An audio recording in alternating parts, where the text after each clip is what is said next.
side. It doesn't help if you cry. That's how I live and I die. Devil may care. Devil may care.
Hölgyeim és uraim, jó reggelt kívánok! Köszöntöm Önöket a Sport és Egészség a Honvédelemért konferencián, amely a Honvédkórház megalakulásának 120. évfordulója alkalmából szervezett rendezvénysorozat részeként kerül megrendezésre. Lavani Alex vagyok, én leszek a rendezvény moderátora ma. Köszöntöm Önöket! Először is engedjék meg, hogy technikai részlettel segítsek, méghozzá azzal, hogy szinkrontolmácsolás, angol-magyar nyelvű szinkrontolmácsolás lesz a konferencia során. A szinkrontolmácsolást a vevőkészülékekkel tudják igénybe venni, az 1-es csatorna a magyar, a 2-es csatorna pedig az angol nyelvű változatot teszi lehetővé, ezt lehet majd hallgatni ezen. Ladies and gentlemen, good morning. May I welcome you at our conference, Sports and Health for the Home Defense. Actually, first of all, let me just help you with some sort of housekeeping information. You are going to have simultaneous interpreting throughout the conference. Channel number 1 on your headsets is going to be Hungarian, and channel number 2 is going to be English. So from now on, I'm going to switch to Hungarian, and we have interpreters upstairs who are going to ensure the translation. Hölgyeim és uraim, engedjék meg, hogy elmondjam Önöknek, hogy a konferencia során élő közvetítés lesz. Nyilván erről már értesültek a programfüzetből, az élő közvetítés segítségével tudják majd mindkét nyelven nyomon követni a nézők és az érdeklődők a konferenciát. Engedjék meg, hogy megköszönjük. So we will have live streaming goes through the conference, and please allow me to thank the chief patrons of the conference for their generosity, Dr. Miklós Kásler, Professor and Minister of Human Resources, as well as Dr. Tibor Benkő, Minister of Defense of Hungary. We are very grateful to them. And please also allow me to now invite Dr. István Kunszabó, General, who is the commander of the Hungarian Home Defense Health Center.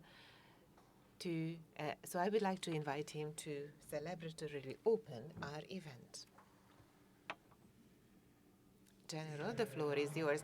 Distinguished Secretaries of State, Government Commissioner, distinguished ladies and gentlemen, it is a great pleasure and a great privilege for me that on behalf of on the occasion of the 120th anniversary of the establishment of the Honvédelmi Hospital, I now have the opportunity to welcome you on this opening day of our 2-day conference.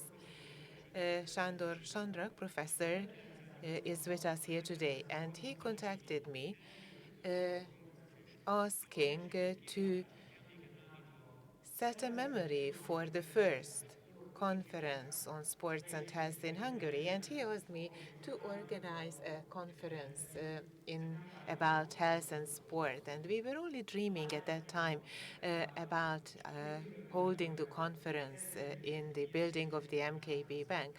And we are very pleased that our initiative now is realized with the support of a very broad social group. Dr. Miklós Kásler, the Minister of Human Resources and the Minister of Defense together assumed patronage for our event. The importance of homeland defense and sport cannot be questioned, and it is something that is generally supported by the ministries, by the Hungarian military force, as well as by the banks. We will have 40 speakers during our 2-day event, and following an opening presentation by the representative of the Ministry of Human Resources, we will have a range of various speakers, including the University of Debrecen, the University of Szeged, the Hungarian National Health, People's Health or Public Health Center, the Customs Authority, and of course the Health Center of the Hungarian Defense Forces. They will all share their scientific results and thoughts with us.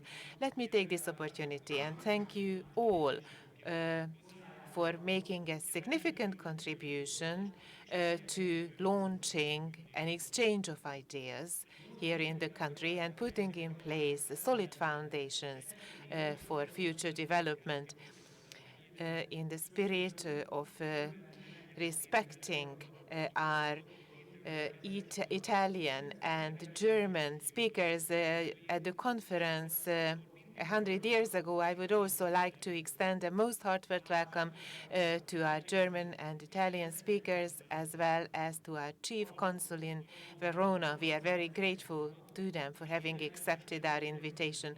But in order for the form and the content to fit and be in line with one another, I must inform you that there are at least 20 companies supporting us as our sponsors.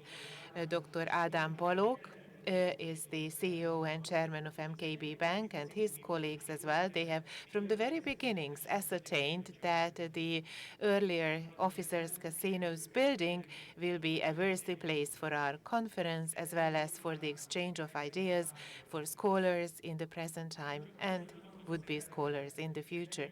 I would also like to thank the organizations for their cooperation, which within the constraints of their possibilities have also supported and sponsored our event.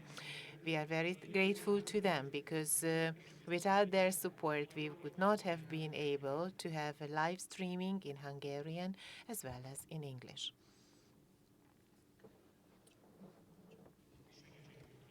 And now, can I have some support or some help? Elnézést.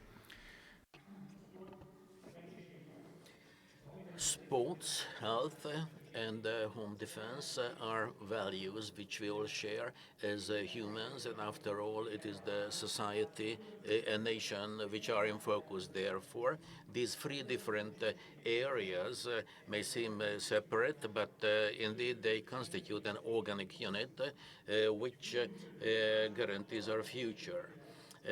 The fundamental building block of a well-functioning society is the broad mental and physical well-being of the citizens of the state, and it is our duty, it is our task to protect and take care of those.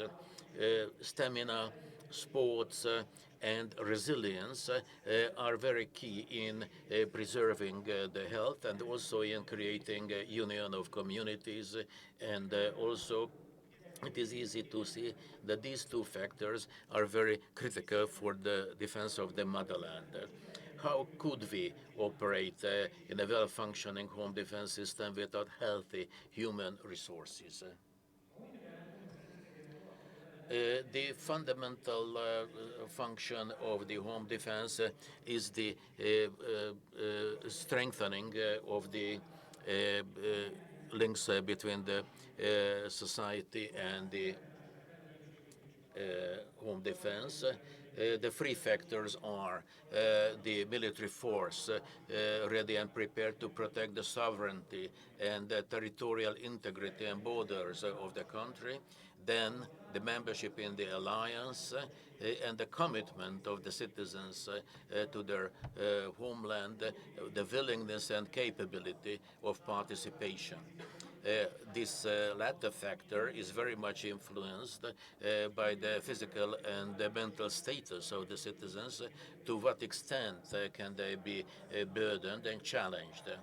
By changing to the volunteer defense force, this question has become particularly critical and important, as with a professional defense force or the reserve force and the new generations growing up are all very key in considering the health and sports in ensuring their capabilities. The purpose of the military health service is to organize and continuously support the armed forces with health support suitable for the fulfillment of the military commitments for the protection of the country and also the commitments undertaken in international conventions.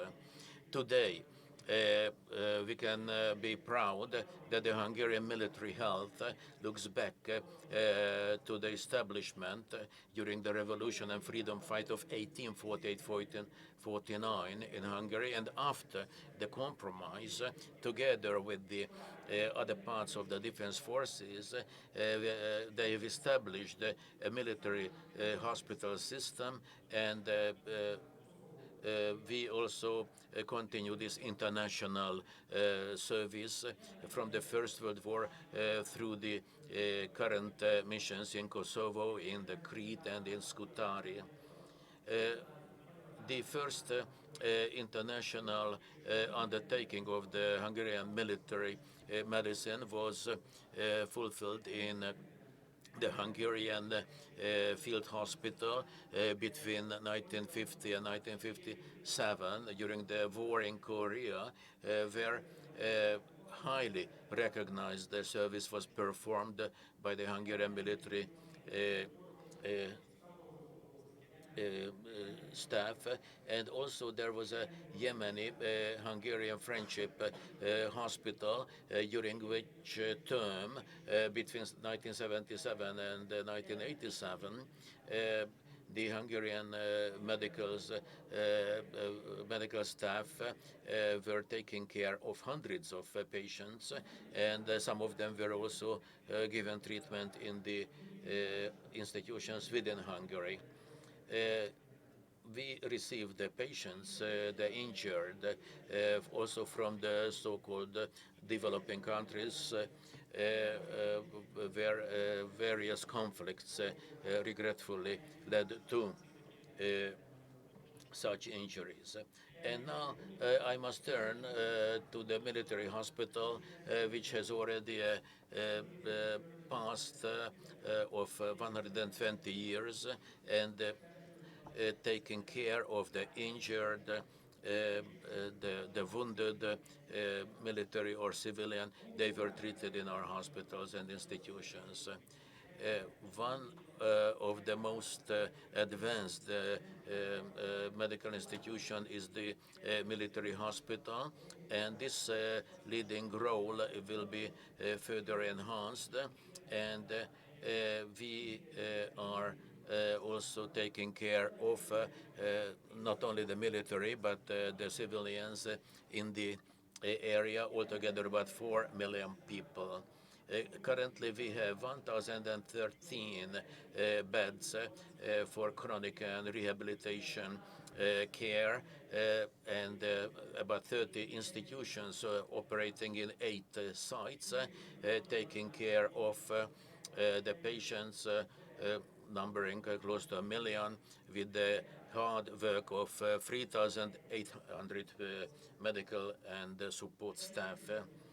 The medical center of the Hungarian Defense Force also performs the military health tasks, the preparation of the military being prepared for missions abroad. We must remember that serving in foreign missions, military missions in conflict areas, we must prepare our service persons delegated to those theaters. We also take care of the combat lifesaver, the CLS training of the Hungarian military, the medics. One of our directorates takes care of the special services, actually providing support to the military in the theaters. And it is always our task to take care of the high level of preparedness of the military already in Hungary in the course of the peacekeeping operations, and such training and education programs contribute to the live action which they have to perform in the areas of peril. Within the framework of the Hungarian Defense Forces, it is particularly important to highlight that we have the best professionals, the best teams in our service, many of them in service for several decades, and they are fully available in Budapest, in Hungary, and also in international missions. By setting up the center, the Hungarian Medical Excellence Center gained recognition. And two very important programs I would like to mention. One is the Zrínyi 26 long-term strategic development program with a special framework and focus on the so-called Role 2 deployable medical institution. And this is the military aspect, and in northern Pest we are also a flagship institution of the Hungarian Medical Service for the population at large. Ladies and gentlemen, distinguished members of the defense forces and the medical staffs, we have to turn now to the opportunities and possibilities which we have. The medical center which we operate takes care of 1.2 million citizens in and around Budapest. So we are contributing about 30% of the capital's medical care. It's a huge challenge. And during the past 120 years, we have such treasure which we can use as a motivation for our future growth and development. I think this conference is a major step forward to talk about the issues facing us now and also in the future with you, with our dear friends and visitors. May I wish you a very useful conference. Thank you very much for your attention. Köszönöm szépen vezérőrnagy úrnak. Thank you very much, Major General, for the keynote presentation and the opening of the conference. Now I would like to invite Szilárd Németh, Permanent State Secretary in the Ministry of Defense, to hold his presentation.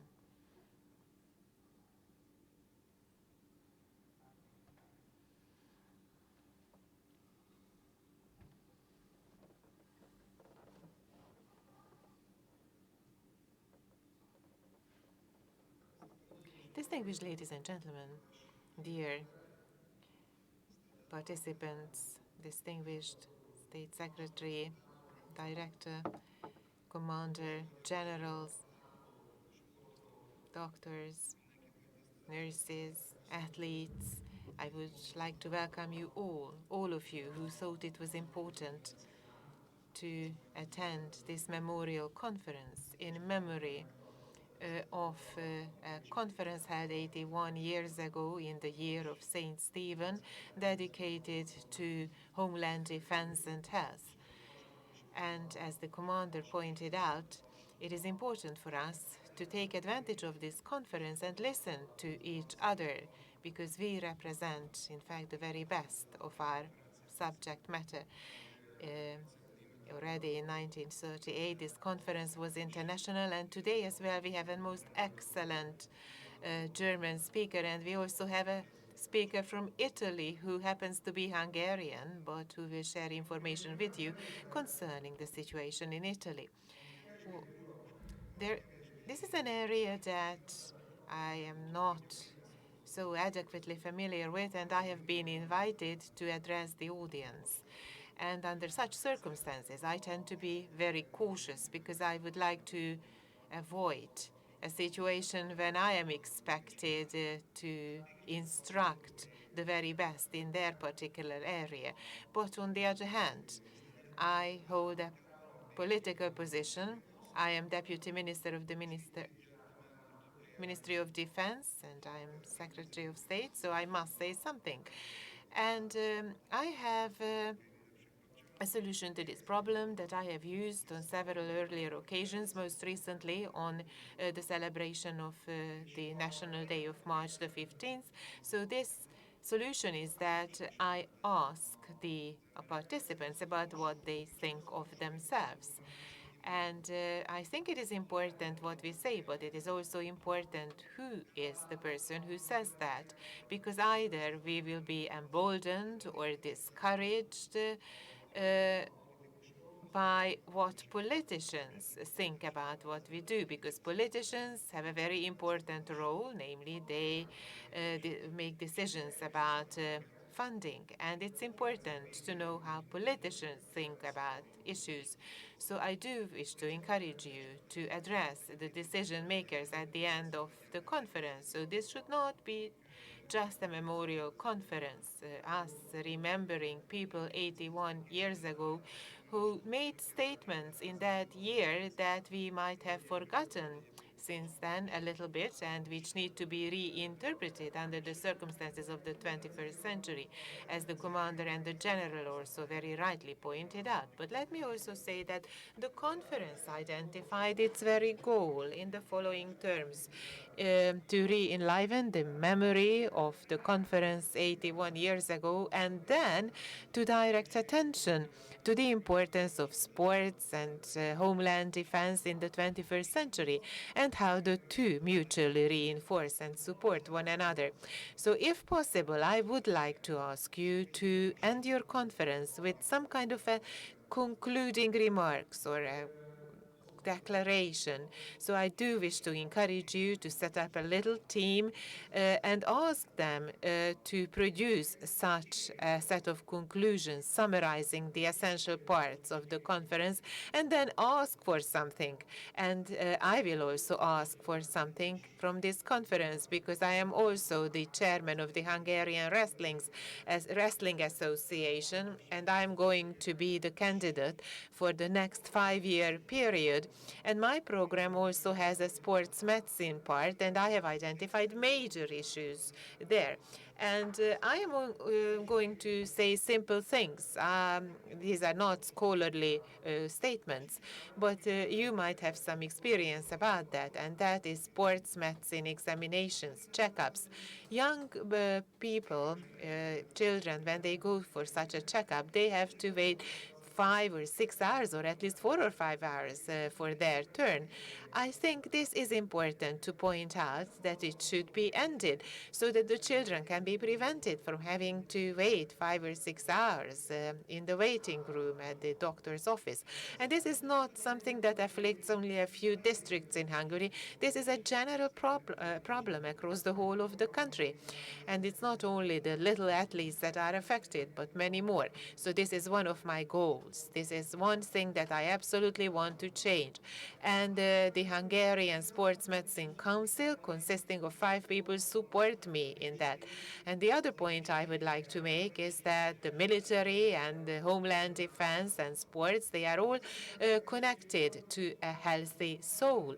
But how can we speak of health when Hungarian wrestlers, and I do not want to portray Hungarian wrestlers in a bad light, but let me tell you that 90% of Hungarian wrestlers have various dermatological diseases of a bacterial nature, and they contracted these diseases in the arenas, and this should be changed as well. And such conferences can have very effective results. And on these 2 issues, I would like to ask for your assistance. So maybe you can do something as individuals, or you can do something via your hospital. And at this point, allow me to thank you all who participated in organizing this conference. And there was a lengthy preparatory phase. The sections and the presentations had to be composed, and all this is worthy of praise. But there is one person whom I would like to highlight, especially Professor Sándor Sándor, and please give him a big hand. The professor, I met him at the beef goulash cooking festival in the town of Karcag, and he said he had an idea. And since then, we have met several times, and he was sending me volumes of documents, and I thought once that I will have a herniated disc very soon from carrying all these documents, but I am grateful to the professor for this, because there are maybe some documents on the internet, but there is a lot of information that is missing and that is not accessible to the ordinary person. So I am kindly asking you to help me throw more light on these events, so that the ordinary people who wish to gather information, that they should also be aware that we have such events. So when you turn on the television and when you read the internet, what do you see there? That the Hungarian healthcare system has collapsed and every doctor is now in Sweden and in Western Europe. But this is not your direct experience. At many places, of course, we have huge problems, unresolved problems. Some problems we have inherited, others are mounting ahead of us. But there are not only shadows, there are also light. There is also light in this area. So I would like to thank Professor Chandra and the commander and everyone who participated in the organization of this conference in any ways. And I would like to tell the marketing director of the bank that I sometimes accidentally use the officers' casino to describe the building, and I haven't given up my hope that this once again will be converted into its original function. But I would like to congratulate the bank for having renovated the building. This is really excellent, and I once participated in a ball here, and I always admired the beauty of the building. István, the minister, I would like to most respectfully welcome you. You have arrived in the meantime. Sport, health, and homeland defense. These are the key words of our two-day conference. And this conference is unique in many respects, because we are talking about three professional areas that are very closely intertwined, but yet they are all each very independent. But what unites all these areas is the human being. Able-bodied people have a healthy soul. This is a Roman poet who, and I quote, "Let's pray that we will have a healthy soul in a healthy body," because the two together will eventually result in a integrated and healthy person. So this was a Roman poet whom I quoted, and I believe his statement is absolutely appropriate to say even today. Optimally speaking, physically and mentally healthy people make up a physically and mentally healthy Hungarian society. So we must endeavor to approach this situation as much as possible. And soldiers, the military, plays a key role in this because they guarantee the security of our country and the health of our nation. When a child draws a soldier, he draws a very muscular and healthy person, and the soldiers are associated with that image. And there is a reason for that, because increased physical activity is associated with the life of a soldier, and that requires good stamina and excellent health. One of the most important expectations regarding a soldier in the 21st century is to be physically and mentally apt, to be able to discharge the professional liabilities that they have, so that they can rise to the challenge in peacetime as well as under the circumstances of war. In the case of our soldiers, we often notice that they have an internal mission, an internal calling to pursue a healthy lifestyle, but also the Hungarian military realistically expects the same from its employees. But on the other hand, the right conditions must be put in place for this to happen. Distinguished ladies and gentlemen, Hungarian military healthcare has a very serious history and track record.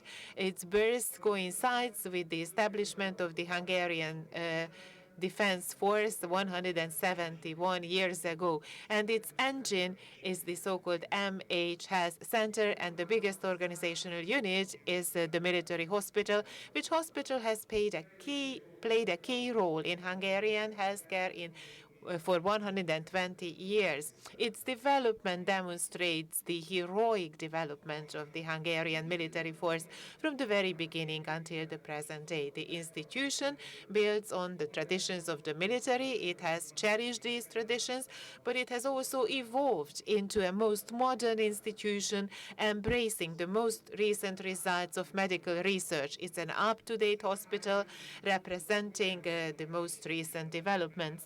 And in addition to providing health care to the civil population, it also discharges tasks related to the health care of the military. The health care center plays a very important role in supporting military missions. Epidemiological activities are also executed, and psychological preparations are also made. Its preventive activities must also be highlighted.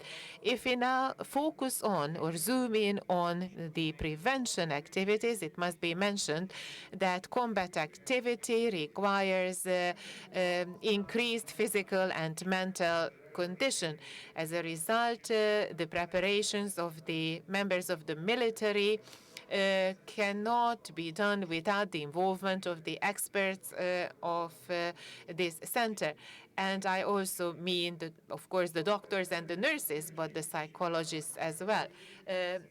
Public health and epidemiological prevention is a basic precondition because soldiers are often directed to regions in the world where they can encounter unknown viruses and bacteria, and the appropriate vaccination is of life-saving nature as a result. And this can be determining in the success of a mission. And let me also mention healthy drinking water and the right sanitation rules to be respected in the kitchens, and epidemiological counter prevention plans must be in place in all these areas. Let me also mention the physical fitness program that the center has developed, because it's a key goal that the physical stamina and the combat capability of the soldiers should always be up to the current levels. The MH Health Center is also involved in other activities. Professional training and education is provided to the soldiers regarding the life-saving surgeries that may be required in the battlefields and providing care to the wounded. And simulation activities are also provided, whereby the soldiers can identify and provide appropriate care to the wounds that they may be afflicted by in combat. Even the most trained and most highly educated doctors suffer from the psychological burden that all this entails. And this is also appropriately provided for. So you can see how multifaceted these tasks are. And I can rightly say that we have the best experts working in the MH Health Center, and they have also stood the test of international challenges. NATO Health Excellence Center is well known, and the head of this center is a Hungarian colonel. Welcome, Colonel. And the tasks of this center have been expanding all the time, and this organization recently organized a Rigorous Valor exhibition in 2011, and the military exercise is organized biannually since then, and this year it was held in Romania with the participation of 38 countries. This was a major military operation exercise, and the healthcare center head of the Home Defense Forces of Hungary reported about the military operation in the Hungarian media. And I once again would like to turn to you and ask you, distinguished State Secretary and Commander, so that we raise the light, so that it will have a higher focus. We have had 38 countries in that military exercise, and the U.S. must also must be appreciated in the first place because, of course, they have been playing a leading role. And the evaluation of our soldiers was excellent, and this did not come through in everyday life. It did not have adequate media coverage. RTL, for example, did not report about it. But we should disseminate information about these wonderful events and what uniquely in the life of Hungary, the Hungarian military force is capable of. This is an absolutely unique capability of the Hungarian military. Nobody else, apart from us, and of course, you in the first place can achieve the same results, and I would like to recommend this under any circumstances that we take action about this in the near future. Turning now to cooperative security to be held in October. This is an exercise not as big as the previous one, but we have Austria, Czech Republic, Slovenia, Slovakia, and Hungary. These are the nations sending military to the exercise, and it is going to treat the issue, which is very timely and topical, the international illegal migration issue, and it is not only the Ministry of Defense, but Ministry of Interior, the Office of Asylum and Citizenship, the counter-terrorism services, the prison service, the Ministry of Foreign Affairs, so many national authorities, institutions, including the Ministry of Human Resources, Disaster Management Headquarters, will all participate and contribute to this exercise, which we must focus on. And we must look at the NATO constellation and international constellation, which is going to make the task even more interesting. As the commander of the hospital said, in the programs RINI 2026, we are not only preparing for advancement of the HR aspects or the military force, but also the NATO requirements must be satisfied at the same time, and not with the 2% GDP proportional defense budget, which we always hear about. But the equipment, the technology, the capabilities must be also brought up to the NATO standards, and the military health is exactly one of those capabilities. So sports and military go hand in hand. Strong body, mentality, physical strength and stamina. Without these, we cannot be successful either in sports or in the military arena. And I would like to quote from Professor Sanger, the Nobel Prize winner. Sports is not only the physical training of the body, but this is the strongest contributor to the spirit, to the mental health, said the Nobel Prize winner. The Hungarian sports people won 500 Olympic medals all over the years of the Olympic movement. And here we have the government commissioner, Dr. István Simicskó, previously serving as Minister of Defense. He invited my attention to the excellent achievements of the military sports persons, not in the various military competitions, regional or world cups, but also in the World Championship of Wrestling. Tamás Bernitz, warrant officer, was winning a silver medal. Wonderful military sports person. We refer back to his achievements all the time. I could quote fantastic sports people who were winning medals, scores for Hungary, but from the kayak, from the water sports, the wrestling area, they are constituting the national team of Hungary, one might say that. And I would like to cut my story short by skipping the names and all the sports. I have 3 pages before me with all the medals and the names. But maybe a separate exhibition could be devoted to those ladies and gentlemen who were gaining those medals and positions. They are military, but also sports persons. There is a special sports company organized within the Hungarian Defense Forces. They were really scoring excellent results, and the joint merit to be in the military and in the sports. Both areas require the commitment, courage, dedication, and commitment to carry out the stuff. And this is what I'm asking from you as well during this conference. Distinguished ladies and gentlemen, thank you very much for listening to me. I'm going to stay for a while, so just stay put. I was asked to announce to you that 80 years ago, there was 81 years ago,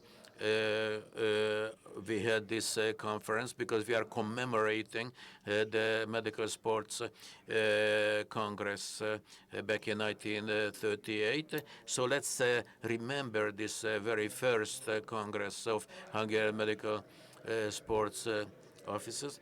So it was in 1920 when in the then government, the Ministry of Home Defense took over very rightly the defense sports and the medical sports areas.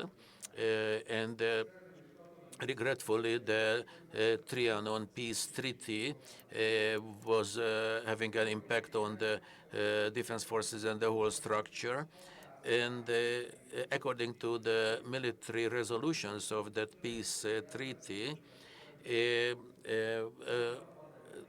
the development of the Hungarian Defense Forces under the International Supervisory Committee, there was a constant control and limit due to economic reasons. So just for about 7 years, others were telling us, Hungarians, what to do. We may have grown accustomed to this during our centuries of dramatic history, but it is nice to be your own master. So after all those years, after all, within the Ministry of Welfare, we organized these military sports and medical services. The famous jury program introduced significant changes in the military health. This had an impact on the scientific life as well. The Royal Armed Forces had an outstanding staff, between 400 and 500 doctors, military doctors. Many of those participated in the international events, conferences, and cooperation programs. Training, military training included quite a lot of role in the medical training. In 1931, Imre Sukoviny was the head of the training course, and 15 specialist military sports doctors were inaugurated. And this is the one of the documents of the conference from 1938, and this indicated the very close cooperation of the military doctors and the sports doctors. And this conference was held, as we say, in 1938, not only a conference, but an exhibition as well. And This was introduced and decided by the Migratory Conference held in Szeged 1 year earlier. Oscar Ordodi and also Richard Frank, staff surgeons, introduced the conference, and the regiment doctor was the secretary. The 3 days conference had about 50 presentations, and through the exhibitions also presented the 10 years prior history of the military sports service. You can see the invitation is very similar to the one which we have today for this conference.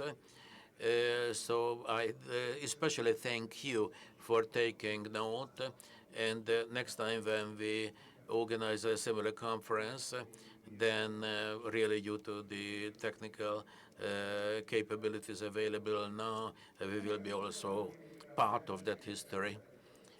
So the conference led to the summary, and in fact, they also recognized that the Sports Medical Institute, the Sports Hospital Institute, started also in that time, and this contributed a lot to the international successes of the Hungarian sports persons.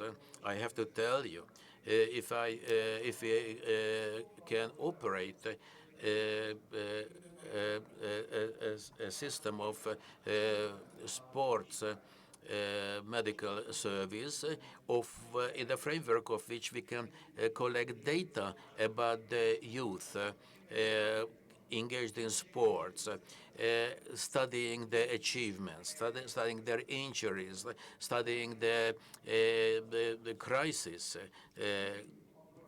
situations they may go through during their sports career. So all the wisdom, all the knowledge accumulated in the framework of such medical reviews, we do come to a situation when we can say that our common cause, this is our country, our motherland, Hungary, and after 1,000 years to have another 1,000 years for Hungary, this is also our common goal and objective. And for that, we do count on your knowledge and your wisdom, collecting all the facts and figures about the sports development. So the conference was held exactly in this very room, opened by the Chief General Surgeon, Dr. Sándor Ordodi, and all the delegates from sports field were here. Also, Minister of Defense, Károly Barta was here. Tátrai Felicitas Román was also here, representing the Council of Sports, and above all, and Vilmos Nagy, General Commander of the 1st Budapest Mixed Brigade, were president. We had also, they had Dr. Wilhelm Noll from the University of Hamburg, Germany,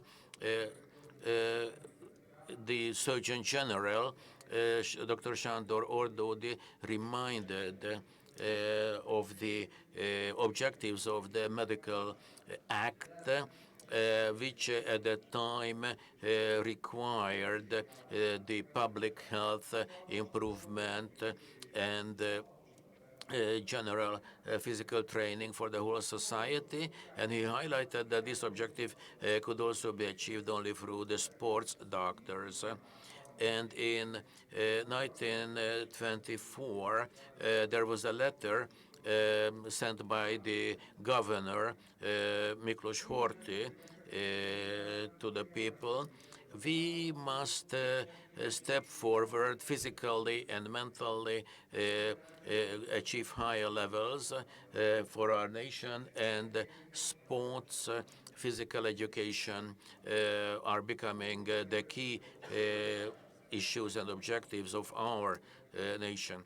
And based upon the message from the governor, Dr. Sándor Ordó, the Surgeon General, highlighted that sports doctors and medical doctors should be going hand in hand because skills, courage, inventiousness, and all the outstanding military skills can only be based upon the training and the education provided by the military doctors.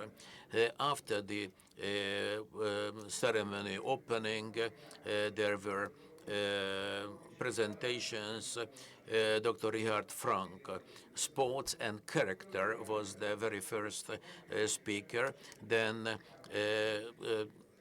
Major General Koltai spoke about his special task in the army. Professor Noll from Hamburg spoke about the German experience, and then Imre Sukhavati and Imre Csinadi were also speaking to the audience.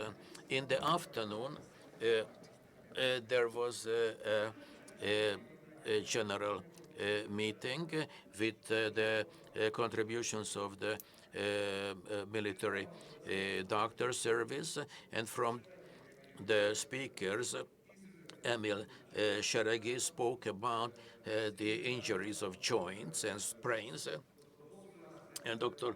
László Hosszú spoke about the military service as a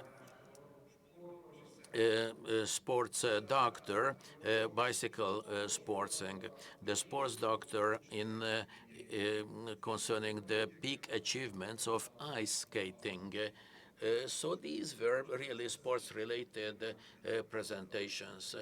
They were discussing this in various sections. In the second area,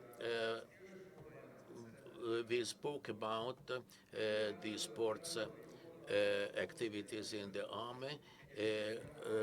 Professor of the university and regiment doctor were speaking about the service of the sports doctors and the sports leaders, the responsibility of their joint work. The official speakers included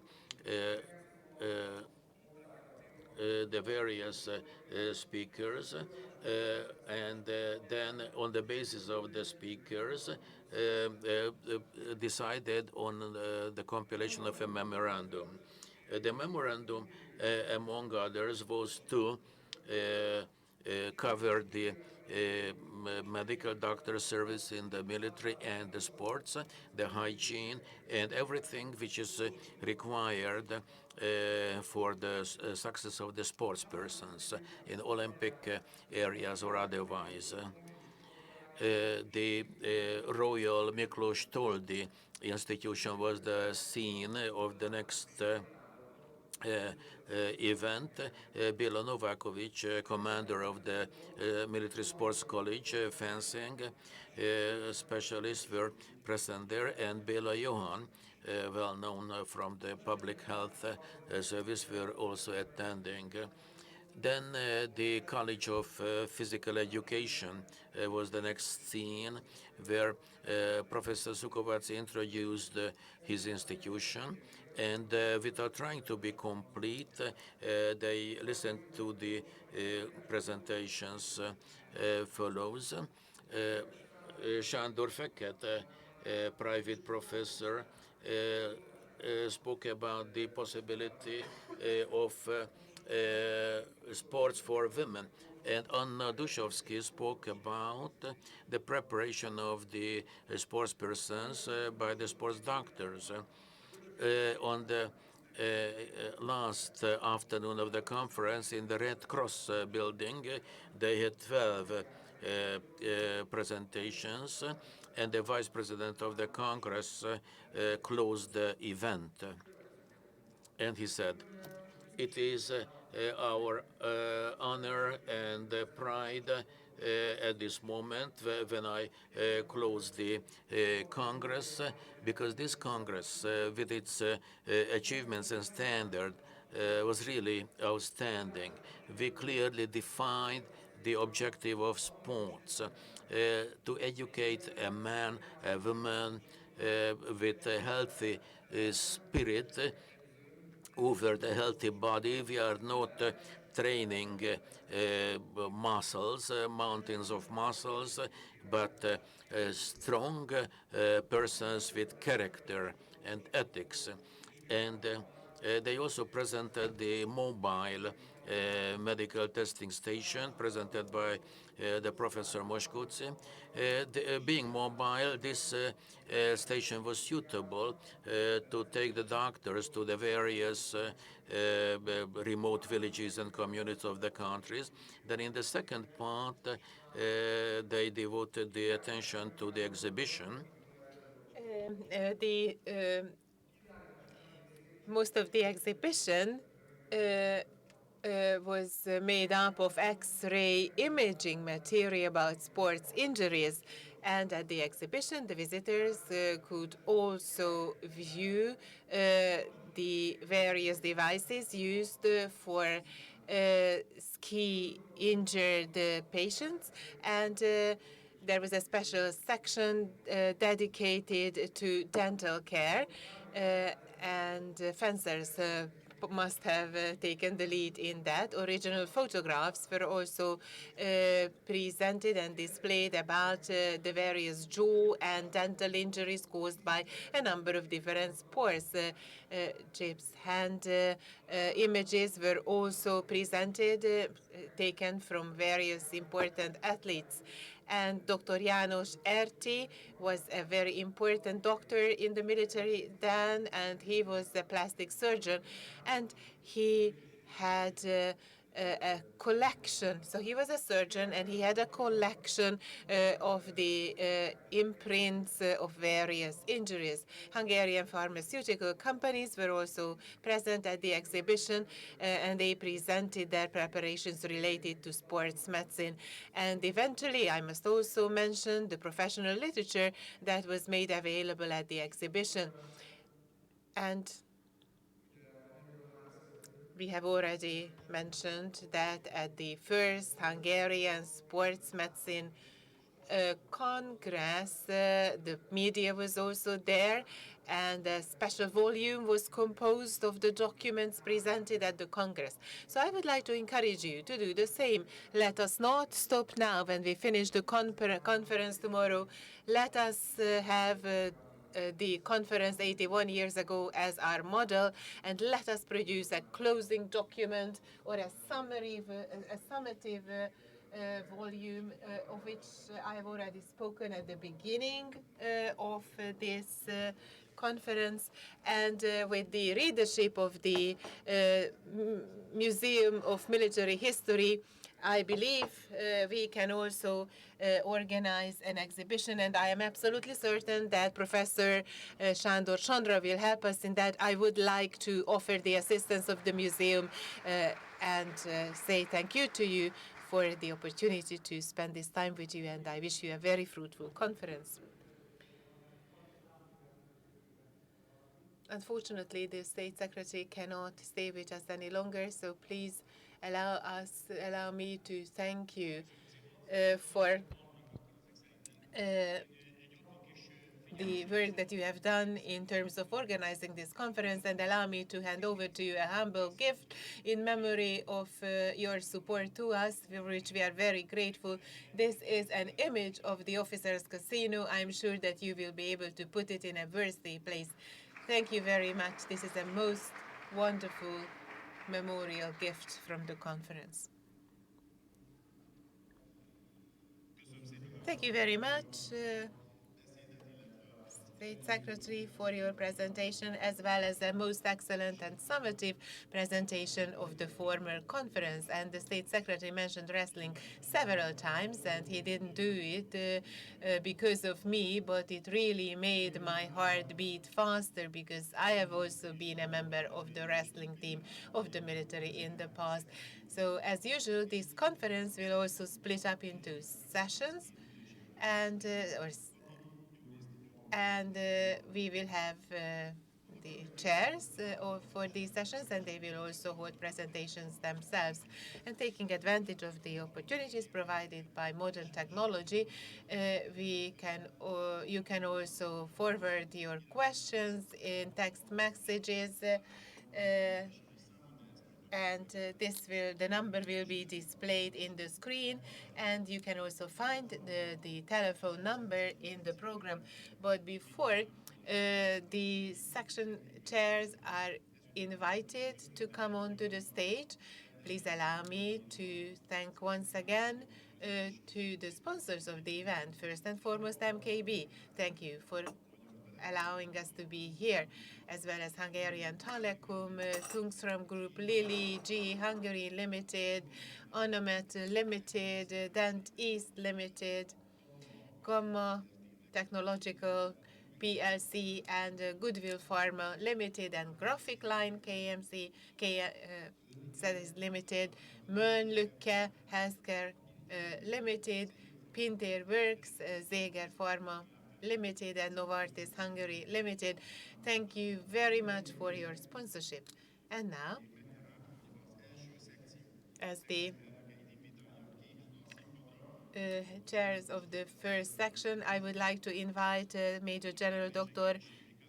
István Kunszabó, who is the commander of the Hungarian Health Center, and Dr. Commander Norbert, who is the scientific director of the Hungarian Military Health Center.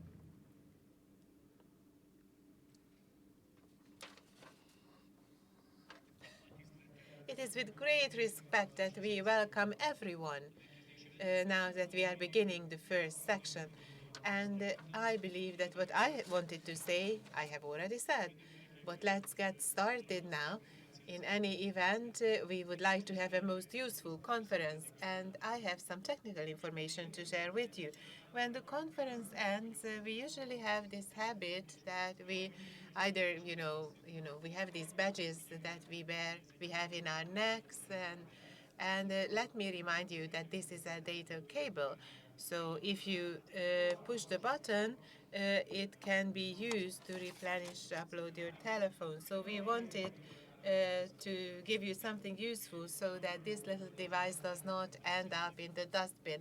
So I wish you a very useful conference, a very, very rich exchange of ideas. Professor, the floor is yours. Thank you very much. We are slightly behind the schedule, but I believe the quality of the presentations has compensated us for this technical shortcoming. So first, I would like to invite Dr. István Simicskó, Minister, who needs no introduction in this audience. He's at the moment the government commissioner responsible for Hungarian defense, and he's also the chair of the Hungarian Military Sports Association. It is with great respect that I am welcoming you. I do have this device in my hand, and I will be more moderate in what I say, because you never know what gets recorded.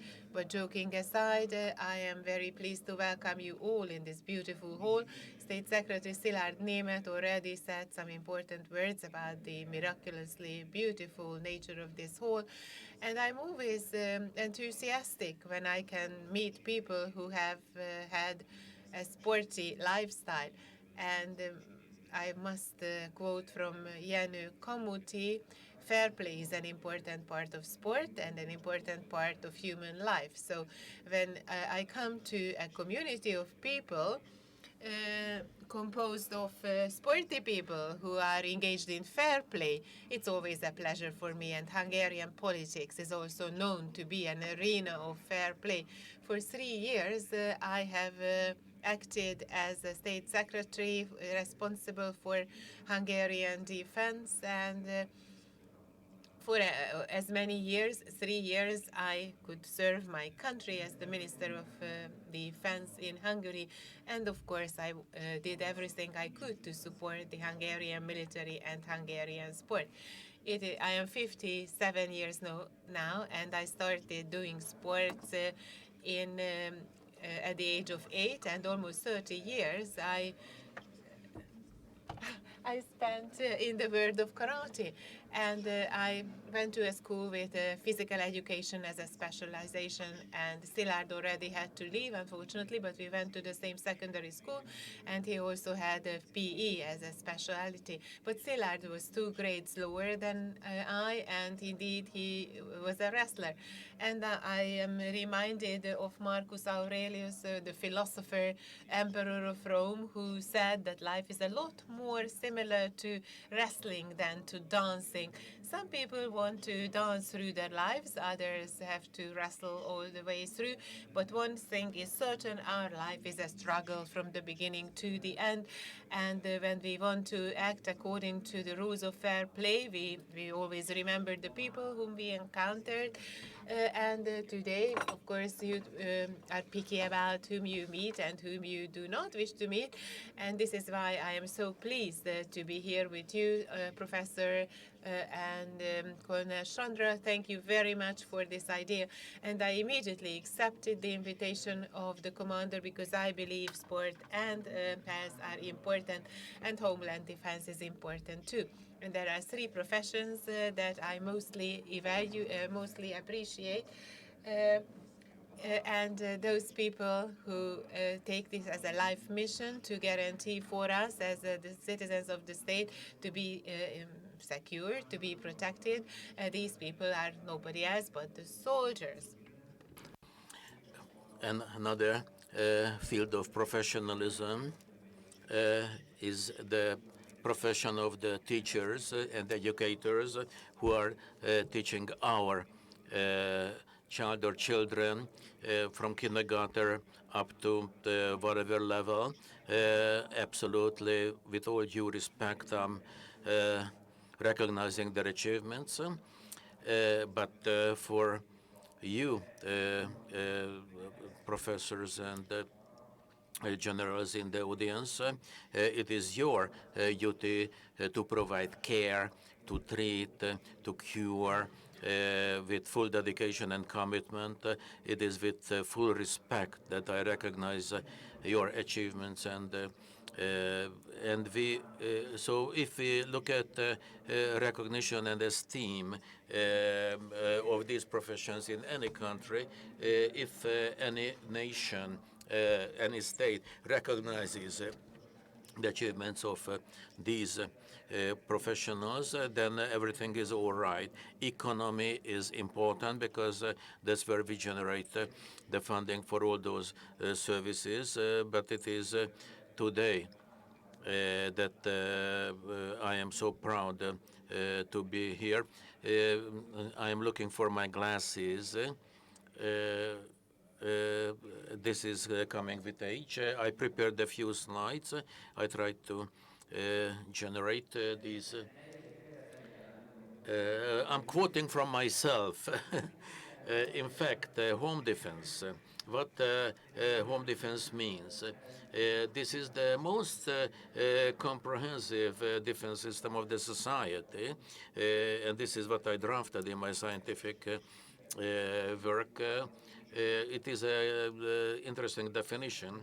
So it is the most widespread system of the society based upon the joint responsibility for the fate of our motherland, a national issue, which is the constitutional and moral obligation of all the citizens.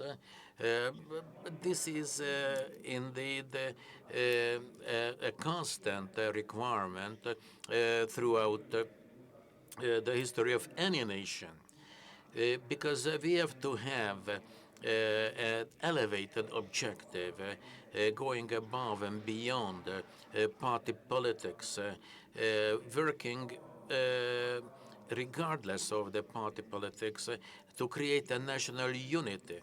Wherever we could create national unity, we could really take our stand facing major and mighty adversaries. In fact, this has to be #1 objective for any nation. So whenever I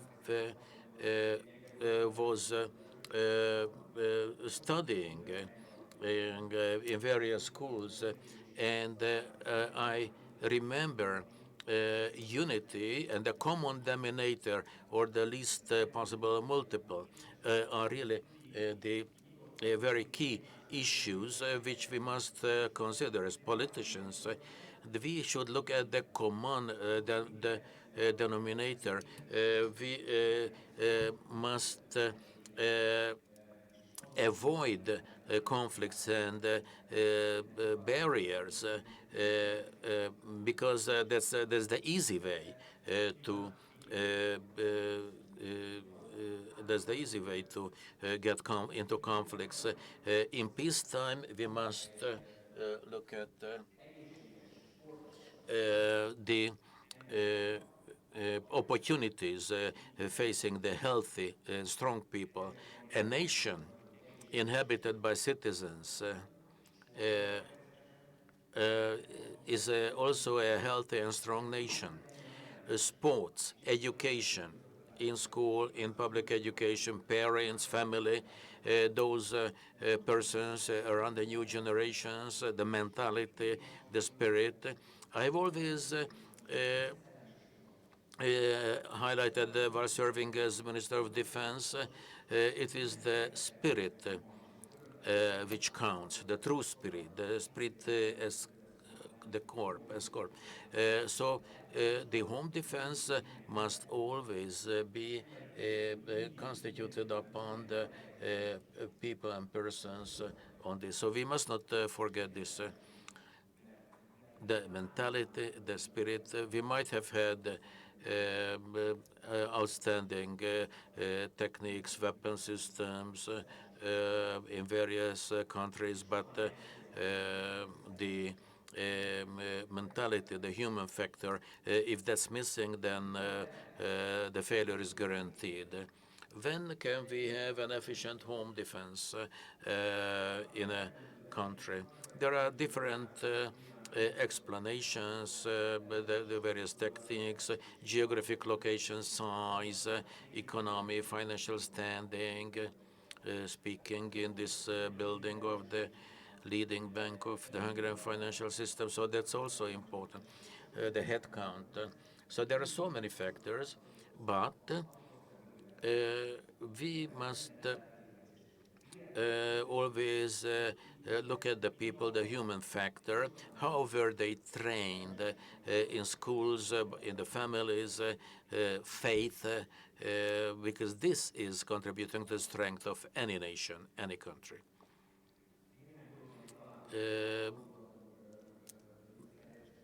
Deputy Minister was speaking before me. We agree with him in so many ways that success doesn't come easy. We must have continuous training, preparation, input in order to have some output.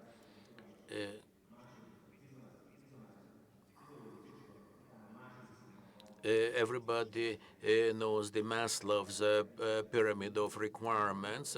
Grade number 2 is safety and security. This demand is provided by the state and the security forces of the state, and any state, any nation working in an alliance can count also on the friends and allies, because in safety and security, this is what we must cherish and recognize. The world is in constant movement. There is a constant flow and change. And when we look at our home defense, we can see that the world is extremely noisy and busy space with a huge operational tempo, and these conditions do not favor wise decisions. Movement is important, but the speed of the movement is also very key. That is why we organize conferences from time to time, like this conference, when we can stop that movement and step back for a while and reflect on the past achievements and look into the future. The arena is growing and becoming wider. The specialists are speaking about the IT warfare, cyber warfare, and other fourth generation areas. And there are so many ways when we can interfere into the life of a country. It is the level of the individuals. And those who try to influence other countries, external or internal, which have identified a target country on which they wish to impose their will, also target the individuals, because everybody is having a computer in their pockets, and we call it smartphones today. And we are getting a lot of information on our smartphones, and the information will influence our minds. So we must build a Hungarian defense force, which must be healthy and sporty, but which also must be able to rise to these challenges. It must have the right wisdom and appropriate knowledge to do so. I'm one of the vice presidents of the Hungarian People's Christian Party, and as such, I could say a lot of things. We of course need sporty and healthy people and a strong military, but according to my real beliefs, the real defense means that if we arm ourselves in the arms provided to us by God. And Paul writes about it in the Bible. And of course, in the midst of a world when digital technology and robotics infiltrate the military and humankind undergoes a huge development, it is important that we do not turn into robots ourselves. We must always be conscious of our hearts in the middle, because otherwise we will lead a miserable life. But after this lengthy introduction, and I'm afraid that I am exceeding my time frame, I feel obliged to say a few words of the Home Defense Sports Association that I am chairman of. I have emphasized the importance of home defense education, and there cannot be a question about the fact that there is an important element that must be a part of this, and this is very knowledge intensive. We always say that the future is in the hands of our children and grandchildren. So if we bring them up in a spirit of patriotism, so if we are able to implant in their hearts the feeling of love for their homeland, then we have succeeded. And there is one important legislation that we have not yet enacted in an act in Parliament, and that is nothing else but the love of our home country. Every well-intended person respects their parents, grandparents. This is our homeland. This is where our relatives and fathers and mothers and grandparents are buried. This is where we were born. This is our cradle, and this is going to be the place where we will be buried. So this is a feeling, this basic love that should be converted into a healthy patriotism in public education. So the schools have a responsibility, and parents do the same. Because if the home country is afflicted by industrial or natural disasters, or there is war, God forbid, then this feeling of patriotism can be converted into active care. So it's important that the human heart has a special place for the home country, because if it does not, we will be weaker. And so we have established in 2016 this Home Defense Sports Association, and General Kunsabo was the first chair. I am the chair at present. This is a huge task and an important challenge. And as a government commissioner, I am also involved in working out the strategy for Hungarian patriotic education.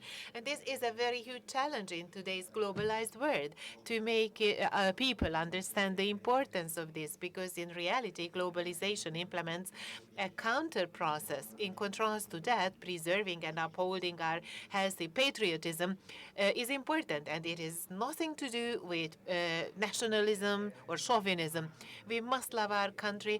It's only then that we can respect the culture of other nations, and very often disrespectful behavior is gaining ground, but we must fight against that. And as I said, life is a struggle.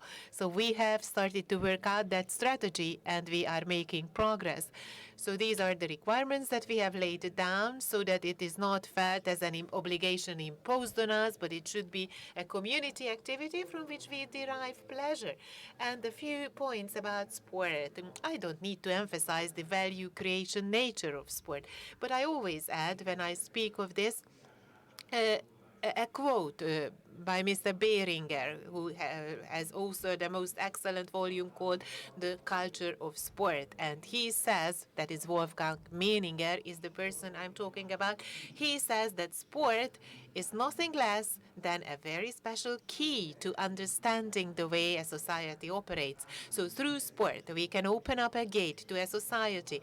If we look at the sports activities pursued in the country, the opportunities, we will understand the intricate internal relationships of any society. The sport is also able to do that. Let me also mention the various behavioral patterns that characterize societies. Willpower is trained by sport activity. We don't have to overcome ourselves. We have to overcome our weaknesses instead. We are all composed of good and bad parts, and we must nourish the good part and starve the bad part. But if we engage in sports, our willpower will become stronger, and we will be able to stand our ground better in the struggle of life. Sport also has a community building force. And let us remember modern age Olympic Games in the first place, disregarding all the negatives that we all remember, because these things occur in any system that is designed by human beings. But Olympics is an important tool to achieve peace. So when we have Olympic Games, the spirit of peace prevails. So it's a noble human thought for people not to engage in war, at least during the Olympic Games. And the very idea was designed for that purpose. So the spirit of competition is important to be cherished and upheld, but the sons and daughters of our nations in the sports arenas should engage in sporty activities, competing with one another. So this is a very noble idea and a wonderful invention. So Hemingway's quote is well known to everyone: sport teaches us everything, and we can only agree with that. And here we have listed a few military achievements. And I believe that since then, obviously, we have attained even more achievements in London and in Rio. And Adam Morosi is now working in the military, and he has established a sport battalion, and it is working really wonderfully. So the numbers that you can see there are no longer valid because they are higher today. And the athletes of the association have also brought home a number of excellent medals, but I will not list all those achievements. Instead, I will just restrict myself to saying that the association can proudly say that 151 medals were won by the athletes in Budapest alone at the modern day Olympics, and 70 of those people are still with us. So sport is also a key to longevity. And the first soldier athlete was a fencer, of course. It was in 1980 when he won the gold medal. His name was Béla Zurovsky, but he died a heroic death in Sarajevo. And of course, war is not a key to a long life. Sport is. And out of the 151 medals, 66 were gold medals, 54 were bronze medals, and the rest were silver medals. And I have listed these figures because I wanted to illustrate that the Budapest Home Defense Sport Association occupies the 26th position in the League of Countries, and Hungary occupies the 8th position.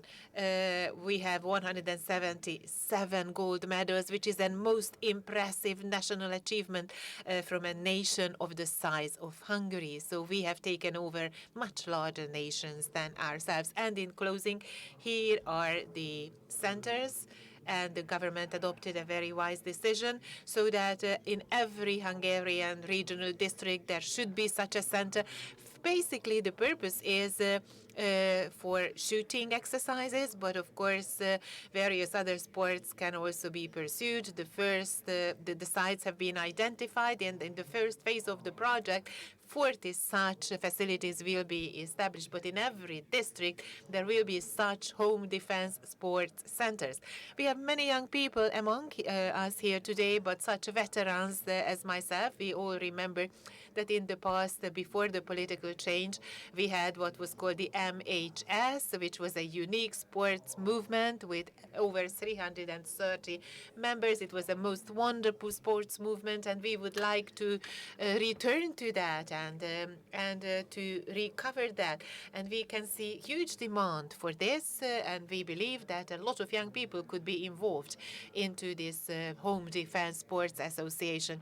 And for the past year, I have been the chairman of this public body or association, and I've been the chair for 1 year and the member for 2 years, and we have almost 100 members today, reflecting the hugely dynamic development that we are undergoing, and I do trust that we will be able to reach completion very soon. And I would like to show you a few photographs of how we wish to operate the system. And in closing, I would like to once again congratulate the organizers and yourselves for attending the conference, and for I would like to thank you for listening to me. So believe me, these events and these meetings are important. Personal encounters, personal meetings are important in our digital or virtual world especially, and I believe those people who have brought a great deal to the table and who are knowledgeable and the experience, that is doctors and professors, that they should share with us their views. We need young people, but wisdom is always in the heads of the senior people. So young people are enthusiastic and energized, but knowledge is always in the hands of the more senior generation. So the elderly, the senior citizens must be respected in any society. Their opinion must be listened to, and their experiences must be taken advantage of. So this is why I believe such conferences are very useful. General Kunsobo, thank you very much for inviting me to this conference, and I wish you very fruitful deliberations. Thank you very much. Thank you, and let me now pass the microphone. Minister, do not leave us as yet. Minister, I would like to thank you as well for having accepted our invitation. And I know that, as in the past, you will continue supporting sport and homeland defense in the future as well. Thank you very much, and please take this humble token of our appreciation. Thank you very much. And now I respectfully would like to introduce to you Dr. Ágnes Soós, who is the Director General of the Hungarian National Sports Healthcare Institute, and he is a specialized doctor in several areas and holds several other positions in the professional life of sports medicine in Hungary. Thank you very much for this invitation. I am the odd one out, I believe, but I felt very appreciated when I was invited, but I don't know where my rightful place is. Let me first respectfully welcome the participants of the conference, the members of parliament, state secretary, permanent state secretary of the minister, secretaries of state, and the generals, and everyone who respects us by listening to us. And my situation is easy because Secretary of State, Mr. Simicskó, how shall I address him? What is his proper title? With him, we have spent 3 tough years and then 1 year in addition together, and he really spoke directly from my heart. I agree with him that human beings are not only motivated by their bodies, but by their spirits and souls as well. And if we do not have the right approach to both at the same time, we will just end up in an ill manner. And we have together thought a great deal about that. And let me tell you that for 10 years now, I have been dancing for the sports military sports hospital, so dancing is still my love. And I have been the head of the sports hospital for 10 years as well. So I will remember the events and the achievements that we have made in the past decade. And as for the words of the Permanent State Secretary, Szilárd Németh, I would like to say that it is absolutely miraculous and fantastic that we have the opportunity to remember events 81 years ago. But what was the most important question in that year? Are there any infections? There were wars, countless wars, and that was the major issue. And by the 1960s, we now developed to a level where we could speak of sports and health and sports medicine so that we can show who we are and how much we are worth. And in relation to this, let me tell you that in 1952, the Sports Medicine Hospital was established, and it gained national recognition and the national institution status in 1990. And with the support of Minister Keisler, we receive important funding today, and this opens up huge opportunities for us. And now back to reality. Let me show you a few photographs about what we are doing. Our budget is no more than 2 billion Hungarian forints. If you think about it, this is not a usual hospital, not an ordinary institution, and these are our tasks. We have inpatient care, outpatient care, just as the whole network of sports medicine does the same. We are providing care to the national teams. We operate a laboratory, a call center. We operate sports camps and training camps. We have a methodological department. We identify guidelines and strategies. We also work as a training center, and this is the result of a most recent agreement with the Semmelweis University of Medicine. So we are constantly engaged in the training of our doctors, and massage therapists and dietitians are also trained in addition to physiotherapists at our institute. So as I said, outpatient care and inpatient care are both provided by our institution. And we are an institution of national coverage, meaning that we must provide care across the whole country. So every athlete who is registered and who has a membership card as a result is welcome. And this means 300,000 cases annually in terms of our outpatient care, and 2,100 surgeries, operations each year in our surgical department, where we only have 40 hospital beds. And we also have a locomotion rehabilitation department with 60 beds, and 3,200 people are treated there. So you know, you who work in this profession, you know that we must meet certain requirements in such a department concerning the number of days that patients can spend in the hospital in inpatient care, or the athlete to be rehabilitated. And this number is 21 days. So the National Sports Healthcare Network is a unique thing. There is no other country in the whole world where an organization is able to cover all the needs of athletes concerning checkups, examinations, healthcare, rehabilitation.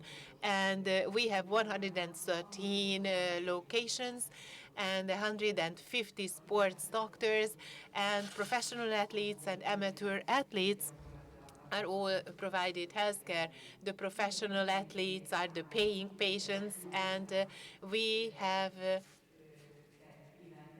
issued 4,800 competition licenses in 2018, and by the amendment of the government decree, the family doctors also got involved in the system, but there is a restriction imposed upon their activities. They can only provide care to the athletes in their own district, which effectively means that we have excuse me, I quoted it wrongly. We have 70 to 80 family doctors also participating in our system, but they only provide care to 1.5% of our patients.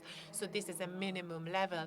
So in fact, we have a basic screening examination, an aptitude examination, which must be provided to all those registered athletes from the age of 5 who participate in various contests and races, and this involves a full physical checkup, a urine test, and a heart EKG test, and an ophthalmology test, as well as various sport specific checkups. If everything is negative, the stamp is provided, which is so coveted. And, you know, it has been mentioned that some have to wait very long for this to happen. But we identify a lot of negative cases, and that is when there is a positive symptom, and we are also able to treat those conditions. So our purpose is to prevent athletes from engaging in contests while they are ill. And this is, I'm sure, something coincides with your experience when an athlete is running a fever, or when he feels that, or even if his temperature is slightly higher than normal, or if the athlete feels that he is about to come down in a flu, we must not allow that person to engage in a race, because that will have very negative consequences. As I said, we issue 4,800 licenses, and we have 2,000 competitive athletes that we regularly check up. Dr. Talai will tell you about the opportunities that this means. Effectively, I would only like to say that at every level, these people receive every opportunity to regain their health immediately and to access a doctor immediately. And we also have a call center that has been working for 8 years now, and we had to struggle really hard to be able to set it up. So an immediate appointment is made, and the appointment covers the full range of necessary examinations. If they have an injury, they can get an appointment in the same way.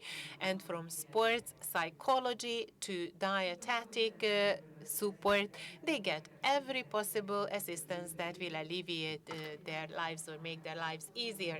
As I said, we also operate a call center that was established in the form of a government decree in 2011.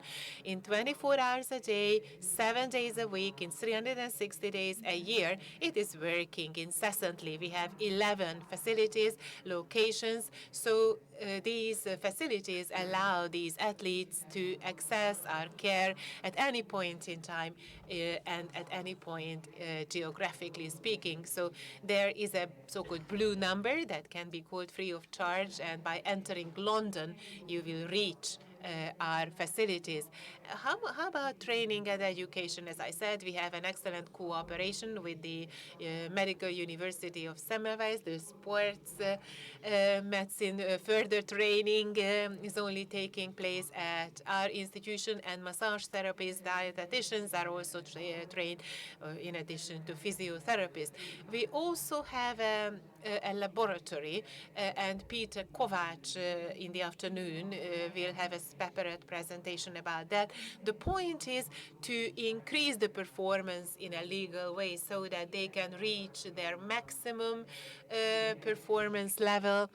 And in Peter's laboratory, they mix a lot of miraculous liquids so that they will eventually reach peak performance. However, this is not a game. This is not something that can be played with, because anything can happen if an athlete is not healthy. Therefore, it is absolutely indispensable that before an athlete is subjected to a test in a laboratory, a full-scale medical checkup is executed so that he can be put on this performance lab equipment and devices without any risk.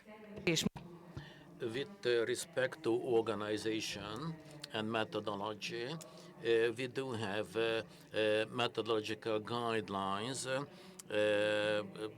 engineered by the Meteorological Center. This is available to us, and very key that together with the so-called professional teams, colleges, we define the alpha and omega for the sports doctors.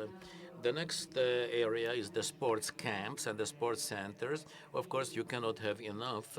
It would be far better to coordinate and cover all these facilities in the various points in Hungary where the Olympic teams are training and preparing. It would be very nice to delegate the specialists to those camps where they can support the sports persons and can also receive treatment should that be needed. Financing. When 10 years ago, when I took this job, 2 billion forints, that's an easy job for a lady. I liked it, a guaranteed government budget. It should be a good job. So I thought we had the National Fund for Financing, Project Financing and State Grant. Well, the National Health Fund, that's the biggest part of the 2 billion forints. 1.3 billion is coming from that source. For any clinic or hospital, this source is available. And the project financing is specifically dedicated to the national squads and teams so that we can really finance their preparation for the international competitions. I'm speaking about 234 million forints for the 150 sports doctors. The number is wrong on the screen. So it is not a very significant amount, you can agree. So we are speaking about the network of national sports medicine. We have 113 facilities with 150 doctors and 61 family doctors.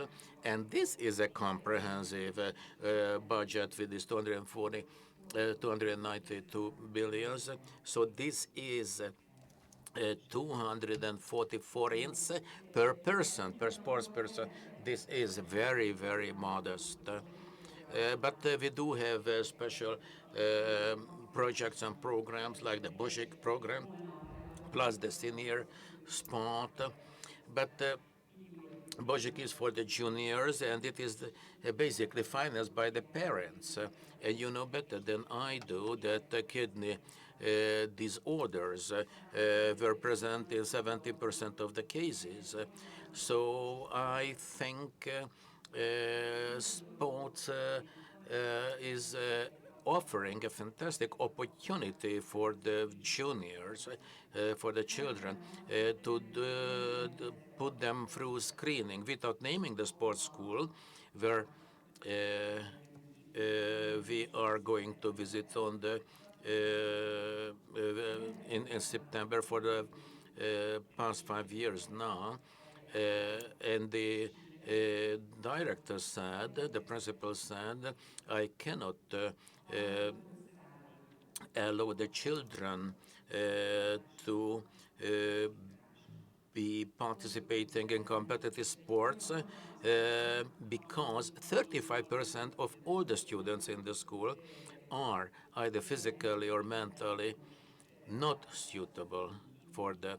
And we were screening children for tumors, and this is really a dramatic experience because we feel responsible for the whole generation year after year, for the whole country, giving them the chance to go into sports and to lead a healthy way of life while they are facing also major problems.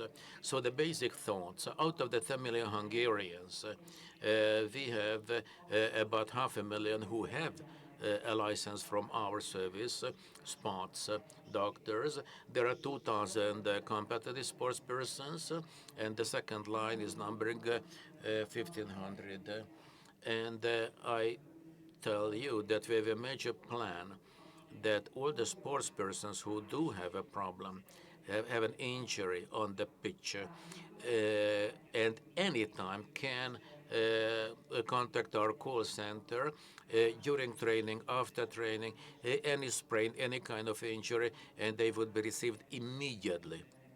So I think that this service will be available nationwide. The second line of thought, the so-called Register of Sports Doctors. This is very critical and very important because we have all the sports persons registered. If the person was not registered, then simply they are a sports person without any license, and we have to have all the active sports persons in our register so that we can keep an eye on them, monitor them, screen them, and we may say that since we have this comprehensive service, we can report to the ministry or to any authority facts and figures concerning all the sports persons, football, kayak, canoe, sailing, judo, and anytime, 24 hours a day, online, we can screen sports persons for licenses. Sorry, we are getting to the sorry, this is just on the side that this recording device is left behind by the government commissioner. So we can have an online system. The sports person can go to any competition online instantly.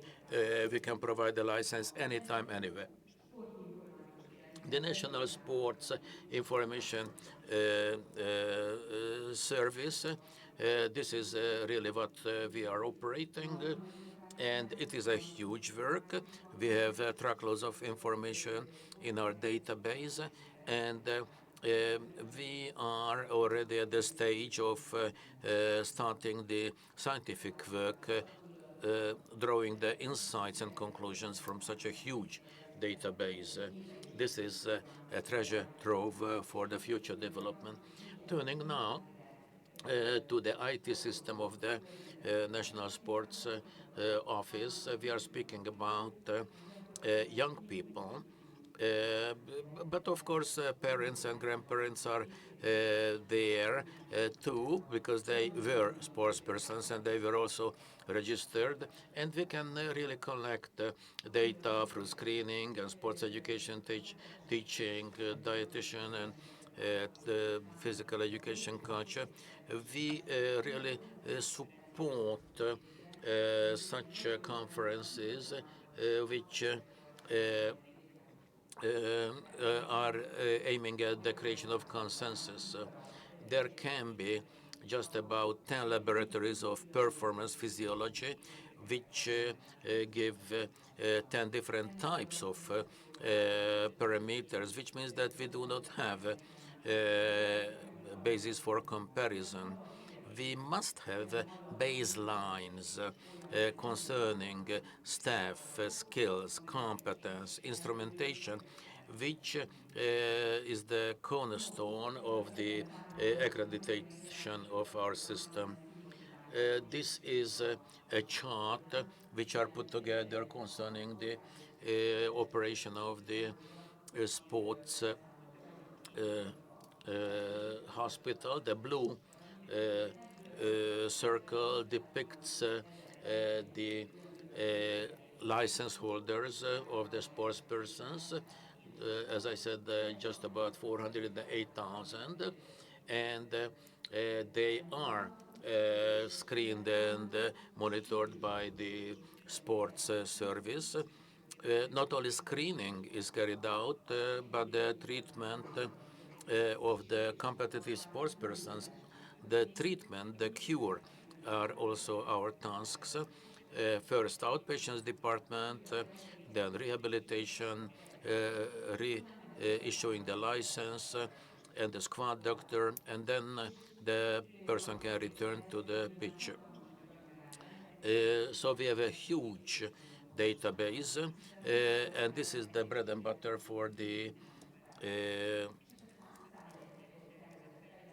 education. We do have the development projects. We are at a new location. 18,000 square meters is the total floor area. We currently occupy out of this 7,000 square meters. I believe by 2020, end of the 2020, we shall be able to hand over that sports hospital, that it is not going to be a classic sports hospital, but it will be a teaching hospital, rehabilitation areas, which are very important for the sports persons, including balneology and the water treatment. This is a comparable chart of congwheels.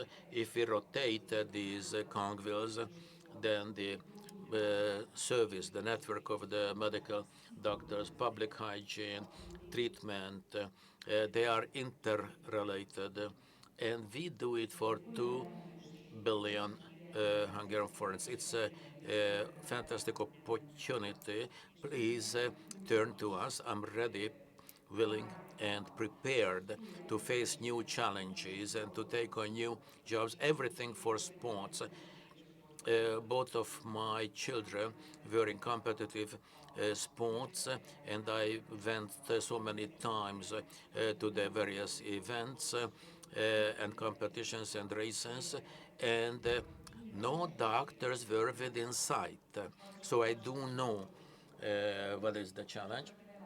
And those of you who want to face this challenge, you can belong to us. You can come to us. At night, while I was working, preparing for this presentation, I came to the thoughts of Phelps, American swimmer. He had bad periods, like most of us had bad periods. He said that, Michael Phelps said, I would like to belong to a team where I can learn myself and implement myself. This is what I wish all of you to come up with such thoughtful advice and thoughts during the conference. So many gold medals and from Tokyo or from other Olympic Games, because Tokyo is just around the corner, and the feeling when we have the butterflies in the stomach, I love this feeling. I also weep when I see the Hungarian sports persons during the transmissions from the Olympic Games, when the Hungarian team members, national team members, are stepping on the platform and winning medals. Come with me, I'm going to help you, and I need your help for the progress. Thank you very much indeed. You can. Thank you very much, Director General. Thank you. And the next speaker, belonging to the same block, is Dániel Koltai, who is the head of communications and marketing at MKB Bank. He will talk about whether health is the best investment and how MKB #20 Minutes program has become an explosive success.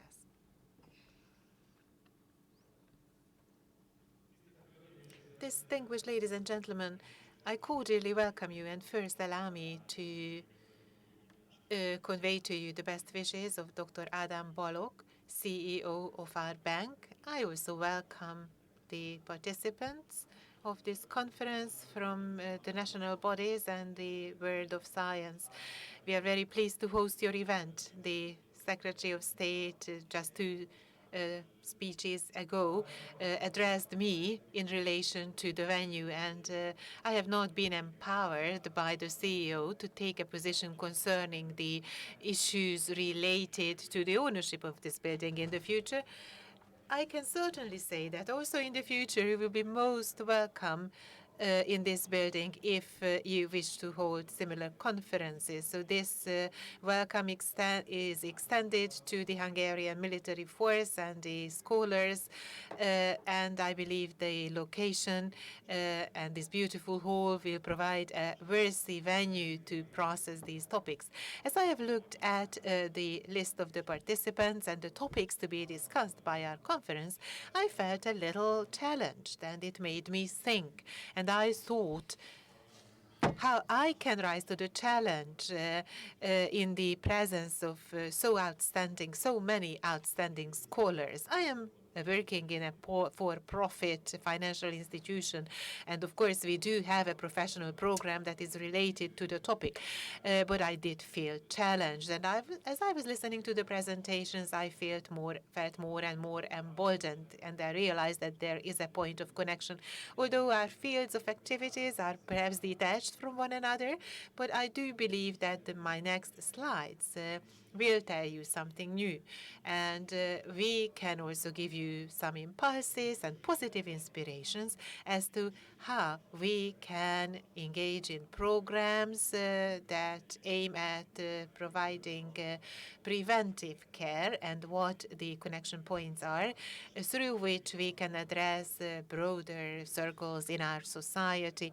I believe that such a thing has a public health value and are important in terms of their methodology for the whole of society.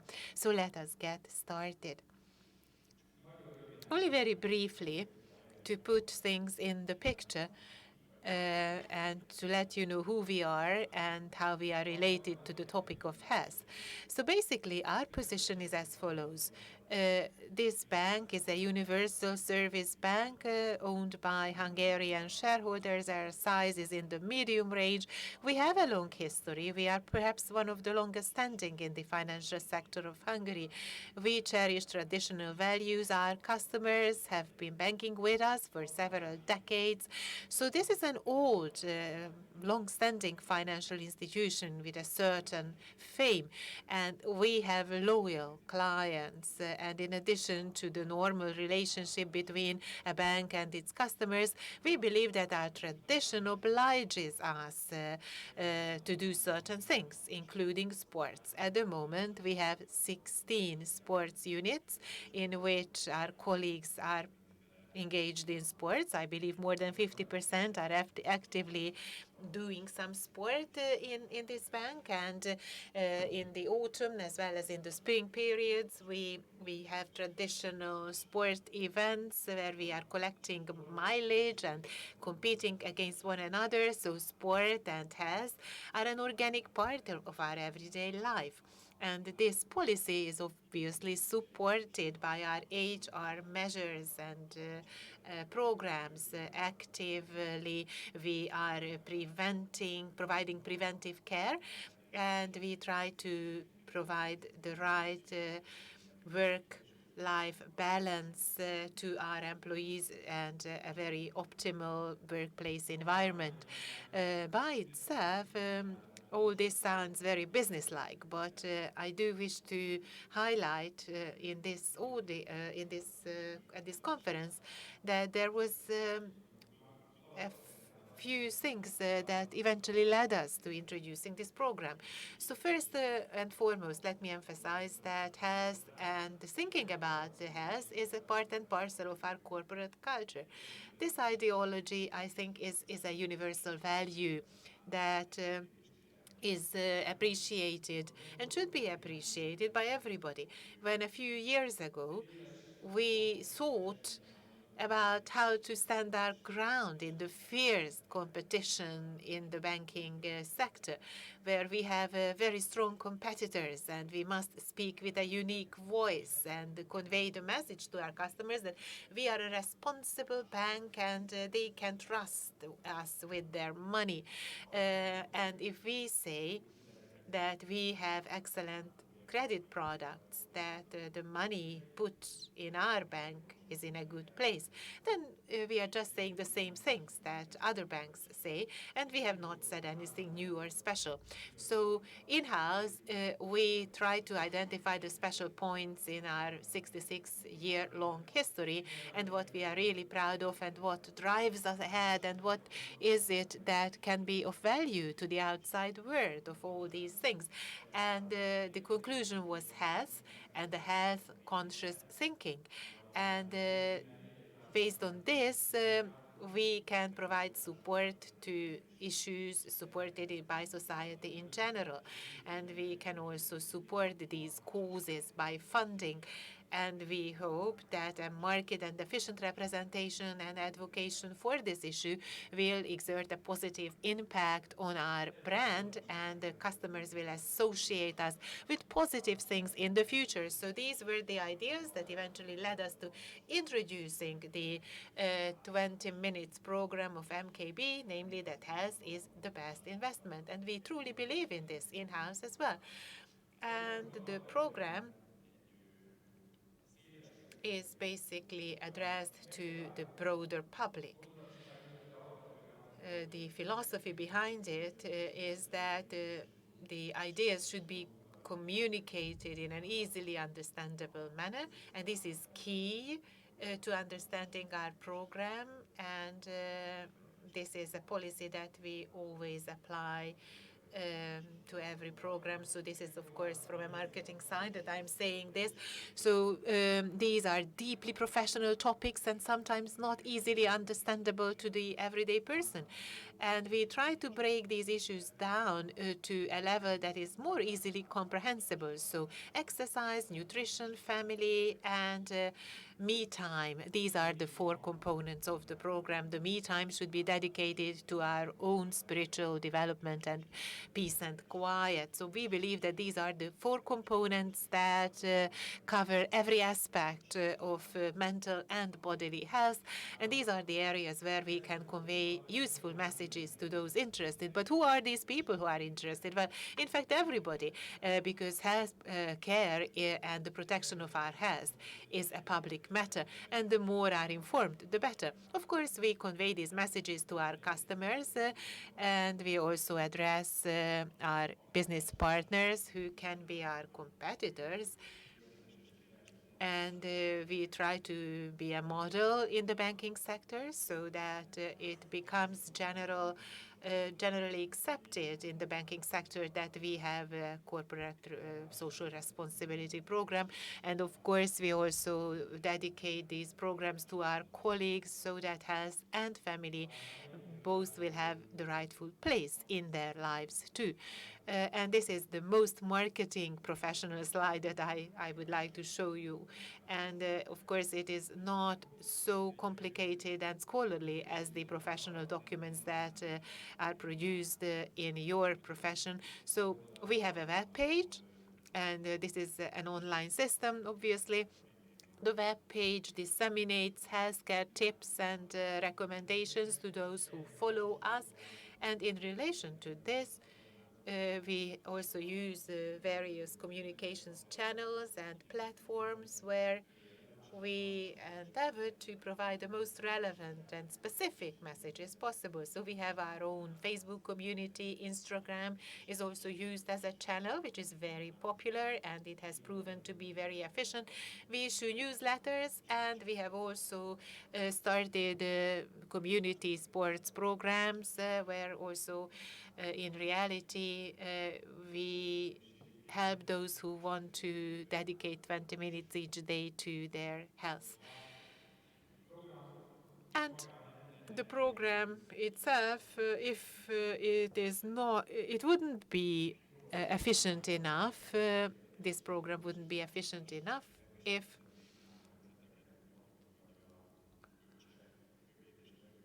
we thought that we have a miracle cure to all the issues.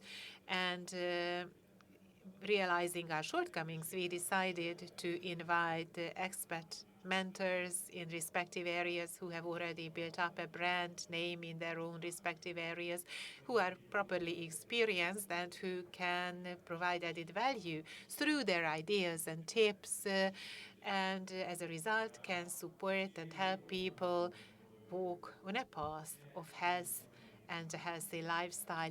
We consciously wanted to avoid deeply professional matters, because then we would only end up in debates and disputes. And we thought that the lower the entrance point is put, that is, people can engage and most easily, the more people we will have who will say, I do have 20 minutes each day to walk to my workplace or back from my workplace, or to spend 20 minutes with my child or children, or to pick the healthy food stuffs in the stores, or not to go to a restaurant but do some home cooking instead, so that at the end of the day, people will have done something which improves their health.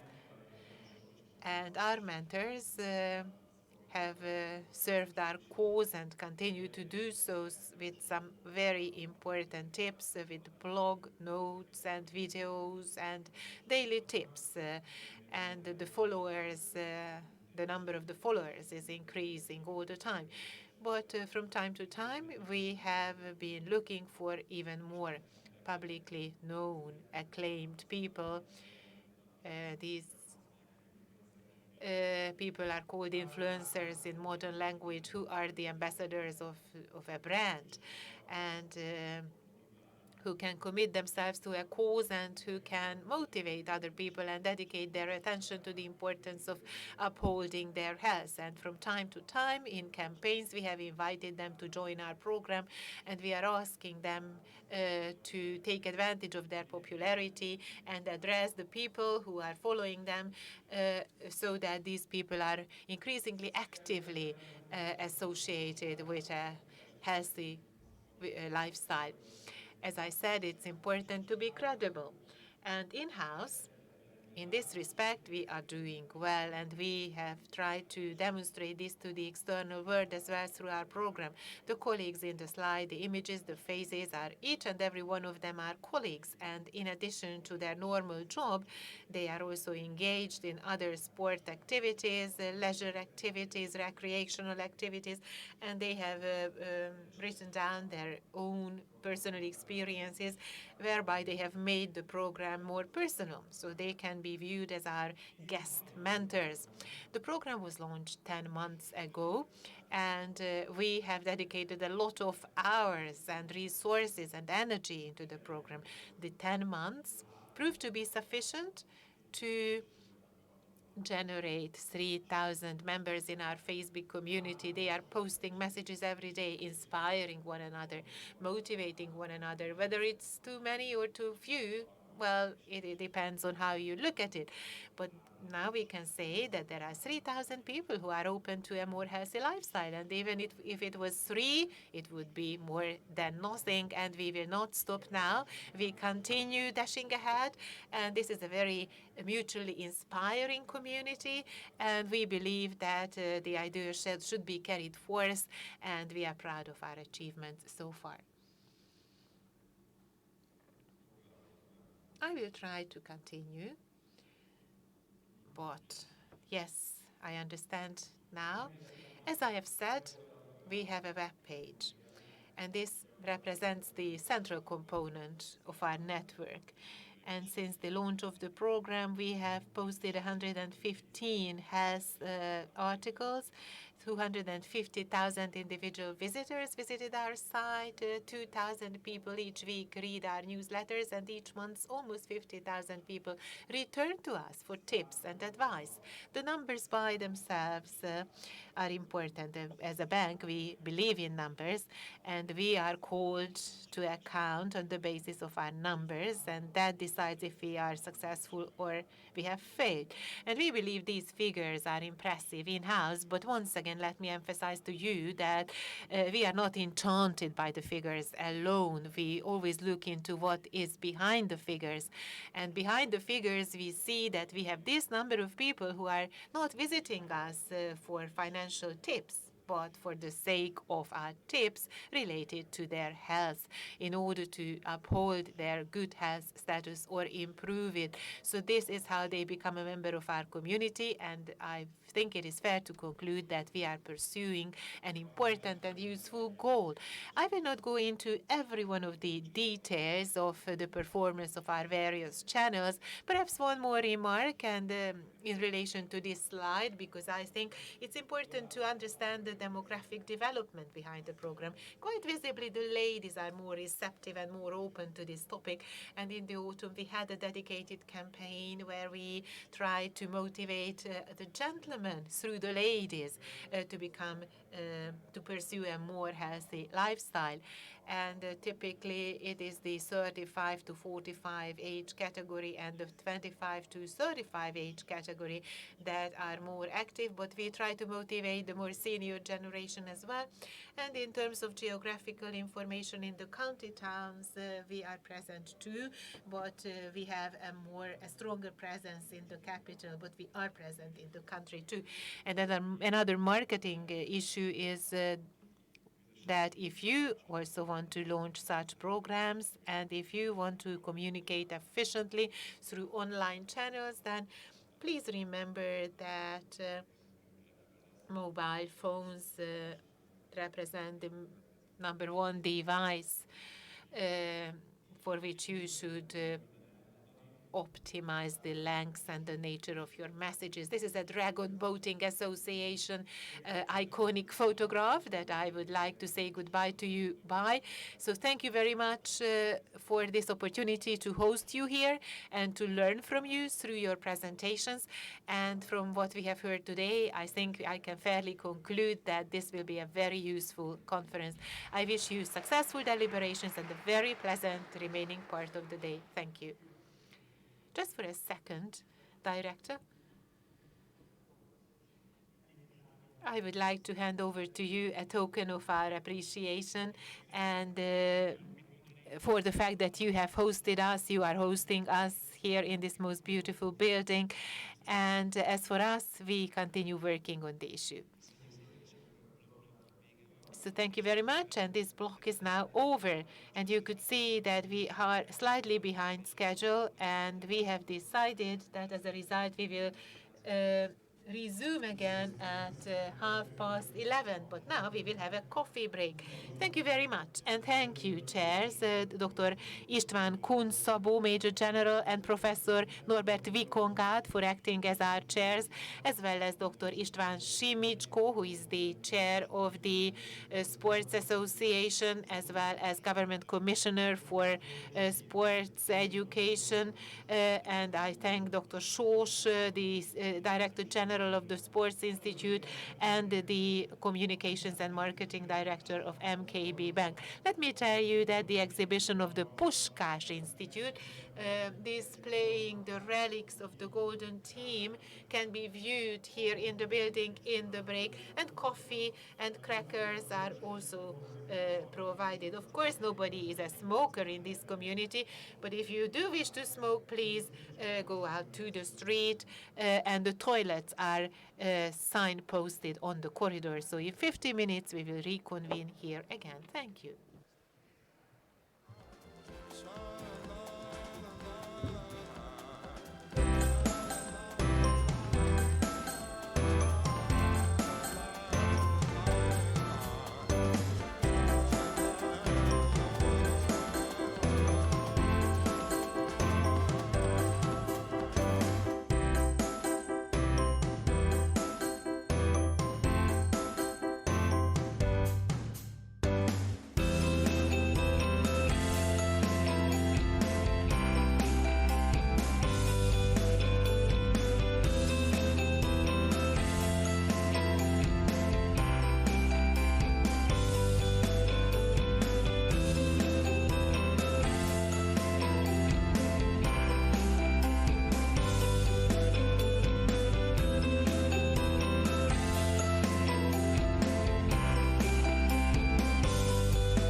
Egy esés, egy seb, melytől könnyezel. Hidd el, minden kalanddal csak több leszel. Hosszú életed során a sok emlék megszépül. Egy gyengéd érintés, és a fájdalom enyhül. Adni és elfogadni. Segíteni és változtatni. Tudom most, hogy érzel. De eljön a gyógyulás, hidd el. Közel 200 éve együtt. Hartmann sebkezelés.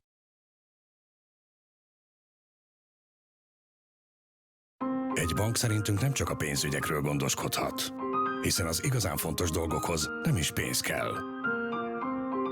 A családhoz, a barátokhoz, a lelki békéhez, vagy épp egy jó ízű nevetéshez. Mindehez sokkal többre van szükséged. Egészségre. Csatlakozz te is az MKB 20 perc egészségprogramjához, hogy minél többen tegyünk nap mint nap testi és lelki egészségünkért. MKB Bank. Az egészség a legjobb befektetés. A jégkorongban azt tetszik a legjobban, hogy megtanított győzni. A női foci szépsége szerintem az őszintesség, meg az, hogy egy vesztes helyzetből is képesek vagyunk felállni. De hogyha hiszünk magunkban, akkor elérhetjük a céljainkat. Olimpiára szeretnék kijutni, és ott érmes, aranyérmes szeretnék lenni. Olimpia, gyermekkorunkban kitűztük magunk elé célként, és hát ezért küzdünk nap mint nap, hogy mi is elérjük az olimpiai bajnoki címet. Nagyon fontosak voltak az életemben a példaképek, és azt szeretném, hogy én is egy példakép legyek a következő generáció számára. Keményen kell dolgozni minden nap. És ennyi. A tetrekészség és a műsor támogatója a Telekom.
Egy esés, egy seb, melytől könnyezel. Hidd el, minden kalanddal csak több leszel. Hosszú életed során a sok emlék megszépül. Egy gyengéd érintés, és a fájdalom enyhül. Adni és elfogadni. Segíteni és változtatni. Tudom most, hogy érzel. De eljön a gyógyulás, Hidd el! Közel 200 éve együtt. Hartmann sebkezelés.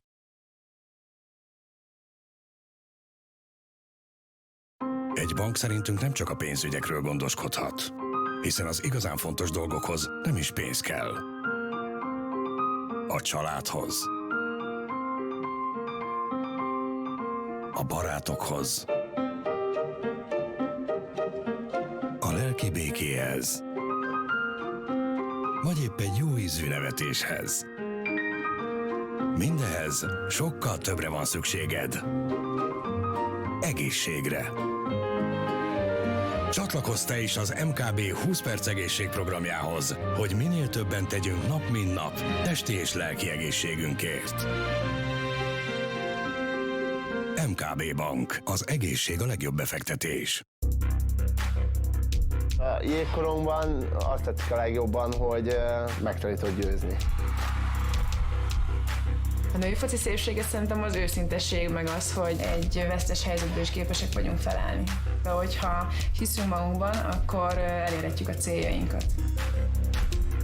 Olimpiára szeretnék kijutni, és ott érmes, aranyérmes szeretnék lenni. Olimpia? Gyermekkorunkban kitűztük magunk elé célként, és hát ezért küzdünk nap mint nap, hogy mi is elérjük az olimpiai bajnoki címet. Nagyon fontosak voltak az életemben a példaképek, és azt szeretném, hogy én is egy példakép legyek a következő generáció számára. Keményen kell dolgozni minden nap. És ennyi. A tetrekészség és a műsor támogatója a Telekom.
Egy esés, egy seb, melytől könnyezel.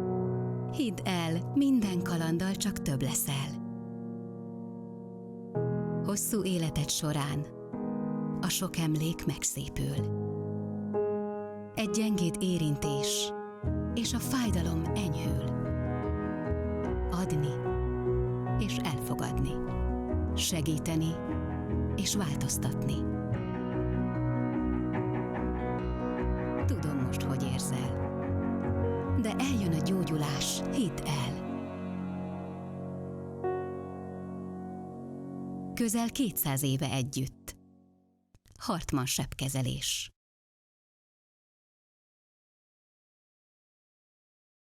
Egy bank szerintünk nem csak a pénzügyekről gondoskodhat, hiszen az igazán fontos dolgokhoz nem is pénz kell. A családhoz, a barátokhoz, a lelki békéhez, vagy épp egy jó ízű nevetéshez. Mindehez sokkal többre van szükséged. Egészségre. Csatlakozz te is az MKB 20 perc egészségprogramjához, hogy minél többen tegyünk nap mint nap testi és lelki egészségünkért. MKB Bank. Az egészség a legjobb befektetés. A jégkorongban azt tetszik a legjobban, hogy megtanítod győzni. A női foci szépsége szerintem az őszintesség, meg az, hogy egy vesztes helyzetből is képesek vagyunk felállni. De hogyha hiszünk magunkban, akkor elérhetjük a céljainkat. Olimpiára szeretnék kijutni, és ott érmes, aranyérmes szeretnék lenni. Olimpia? Gyermekkorunkban kitűztük magunk elé célként, és hát ezért küzdünk nap mint nap, hogy mi is elérjük az olimpiai bajnoki címet.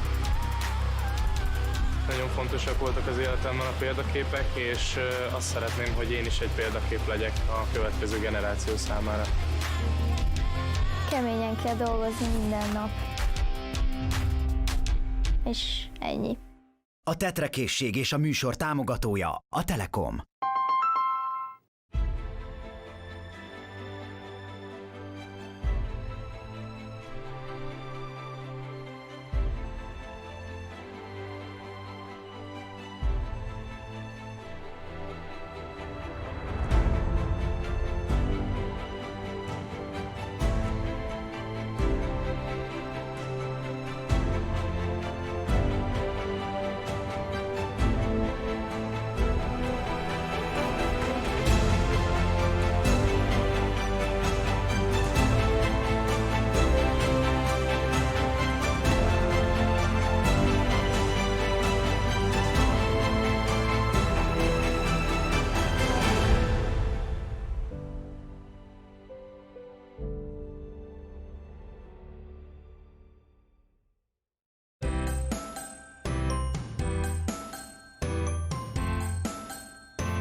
Egy esés, egy seb, melytől könnyezel.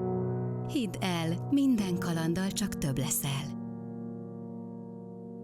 Hosszú életed során a sok emlék megszépül. Egy gyengéd érintés, és a fájdalom enyhül. Adni és elfogadni, segíteni és változtatni. Tudom most, hogy érzel, de eljön a gyógyulás, hidd el. Közel 200 éve együtt. Hartmann sebkezelés.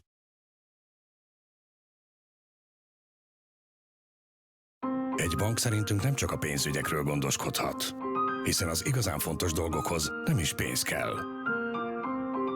A családhoz,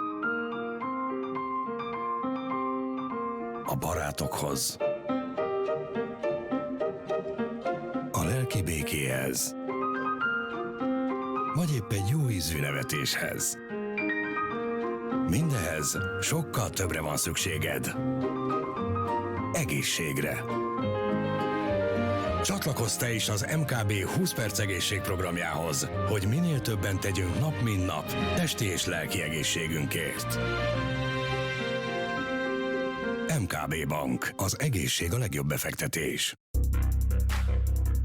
A jégkorongban azt tetszik a legjobban, hogy meg tudod győzni. Brigadier General Arpad Paul from the University. Szerintem az őszintesség, meg az, hogy egy vesztes helyzetből is képesek vagyunk felállni. De hogyha hiszünk magunkban. Faculty, thank you. Ladies and gentlemen, so we continue our conference. Greetings to Professor Dr. Merkelly, Rector of the Semmelweis University. He's the first speaker and I introduce him, Rector of the Semmelweis University and Director General of the Artery and Heart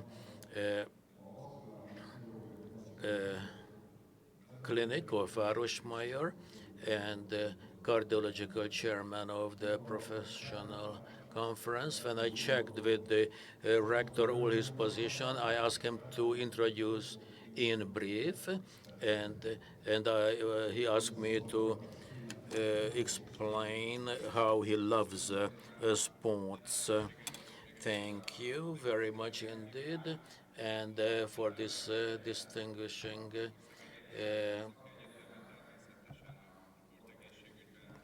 invitation. Semmelweis University wants to carry on with the sports cardiological screening. Why do we screen sports? Would competitive sports lead to mortality or longevity?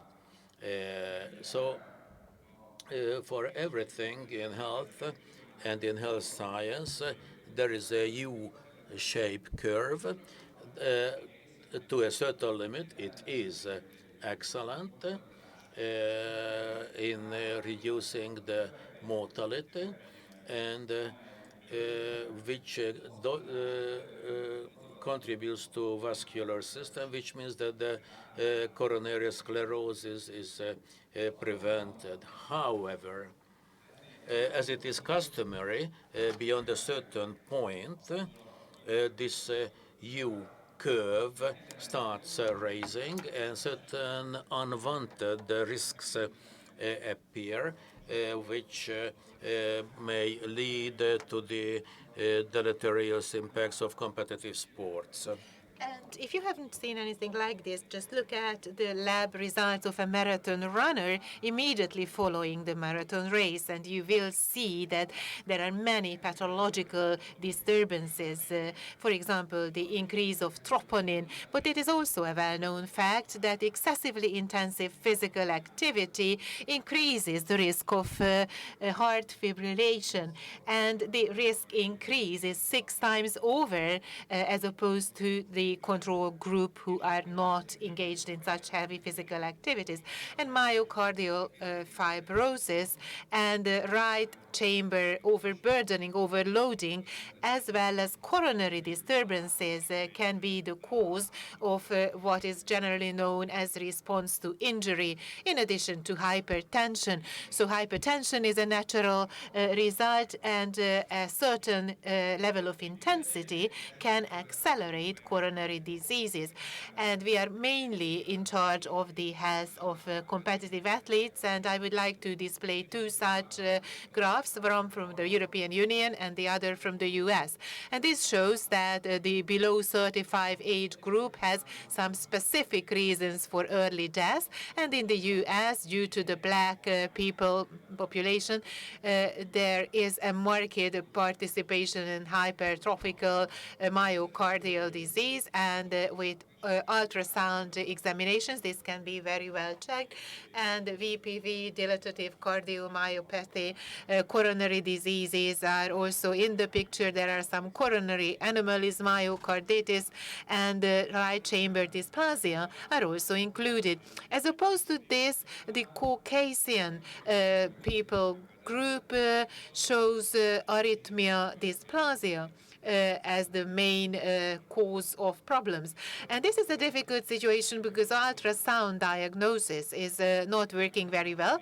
It is only a suspicion that can be established, but in reality, MR scans are best used to provide us with a diagnosis. Coronary diseases are more frequent in Europe, and myocarditis, and this is something I always say to the trainers. So infected athletes who are running a fever should never be returned to trainings and to sports course because that will have unforeseeable consequences. How often do we have unexpected heart failure and the consequent death in the below 35 age group? It is not frequent at all, 1/100,000 people per year. And if we also calculate with the intensive physical activity and the consequent increased risk, which is not because sport is harmful to health, but it is because the strong triggers and the inappropriately examined athletes can initiate unexpected heart failure. So it's always the structural heart condition that we try to identify. So if there is any symptom in the case of an athlete or there is a family track record, then it must be established that the athlete is not suffering from any structural heart condition. So what are the sports that generally or mainly generate this unexpected heart failure? In the US, it's basketball. In Europe, it is football. In Malaysia, it is badminton. And it is an unexpected and unusual and rare event, and it mainly is a function of the number of athletes participating in the sport in question. The registered athletes, most of them, at least 50% or perhaps even more. I do not know the exact figures, but Dr. Ágnes Soós would be able to let us know. So roughly half of the football athletes suffer, and obviously in Hungary, unexpected heart failure and death is mainly connected to football events.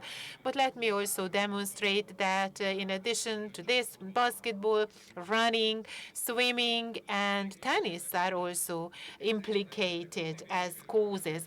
And these events are generally heavily covered by the media, and in 80% they take place during races or during high-intensity trainings.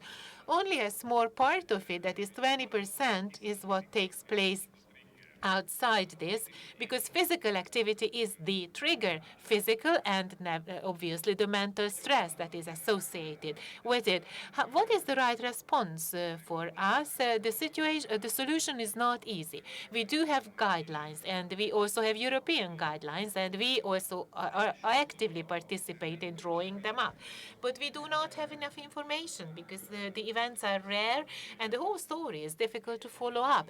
Understandably, evidence-based medicine cannot be applied to such rare pathological conditions. So we are left with everybody's opinions, the opinions of our colleagues in the US, colleagues in Europe, and I also have my particular individual opinion. But we must always remember the sensitivity and the specificity and the cost of any checkup examination or screening examination. What do we need for this? In relation to such rare conditions, I believe that a centralized screening system is required, and the largest possible number of athletes should be subjected to it. For example, in our Városmajor clinic, we have a large number of colleagues, and they are also scholarly interested in these cases. And when there are important sports events, we focus on them especially. And we have some partnerships, the University of Physical Education and the various sports associations. What is it that we are looking at? We have the well-known detailed questionnaires, also covering the family. We have physical checkups.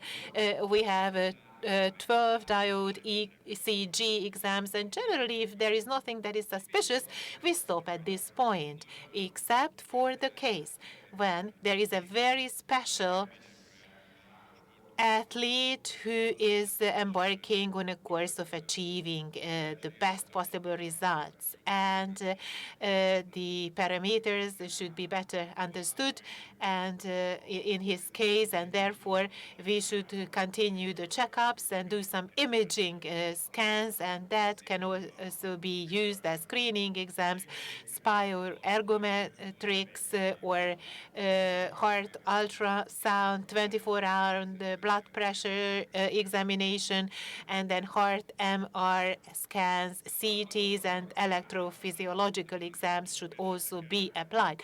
So this was the dry part of my presentation, and now I will present you cases. And here we do not only have doctors. Doctors can, of course, think about whether they would allow a particular athlete to do sports. Here we have an Olympic medalist, a 3-time world champion, 2-time European champion, and we started examining him at the age of 21. And they had some ECG disturbances that were non-specific, T negativities, as you can see, and these symptoms were changing as the years went by.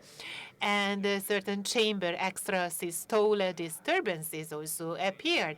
Everybody would gasp if he sees something like that. So we decided to subject him to 24-hour ECG, and a 10% level was reached in the extrasystolic level. And 3 weeks before the Olympic Games, I was given the information that his extras in the chamber reached to 9.3% from 2%, and he was prepared to do the journey and go to the Olympics. So under these circumstances, what is to be done? Of course, I traveled with the team so that I be around, and I kept observing the person all the time. But in respective of this, after the Olympic Games, we had a deconditioning period of 6 weeks. Scans were taken, and we have kept him under control. So what happened in the left chamber? The left chamber function was perfectly all right. However, the right vertical was 39%.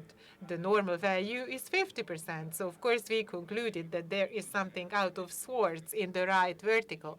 And the extrasystole values came from that part. So we kept observing because we feared that there would be a right vertical dysplasia would happen, which can be a life-threatening condition. After the deconditioning period, effectively, there were no changes in these not so good values. So we were not very pleased, but all things considered, it wasn't so bad. We said tight observation is required, but he was a 3-time Olympic champion. So we decided we would allow him to do the sport because we did not have a unanimous or unequivocal diagnosis that would have excluded that, but we recommended a very tight observation. And this is a competitive athlete, a biker. And his blood pressure went up to 220, and then we put him on an ECG, and a right vertical dysplasia was established as the diagnosis, which also covered the left vertical. So he had decreased function in both of the parts of his heart, and there was a structural heart condition. And he was given a defibrillator, and we asked ourselves, if there is a defibrillator and there is an arrhythmically functioning heart, what should be done? We said he should not be allowed to pursue the sport anymore. So this is a third, I mean, in this case, the athlete did not take our advice seriously. He said he will continue. And as a master athlete, he continued biking, and 4 years later, his left vertical function decreased from 50+% to 54%. So the constant, incessant overloading of the heart that had already been ailing eventually reduced his function to a much lower level. And then we had a conversation with him again.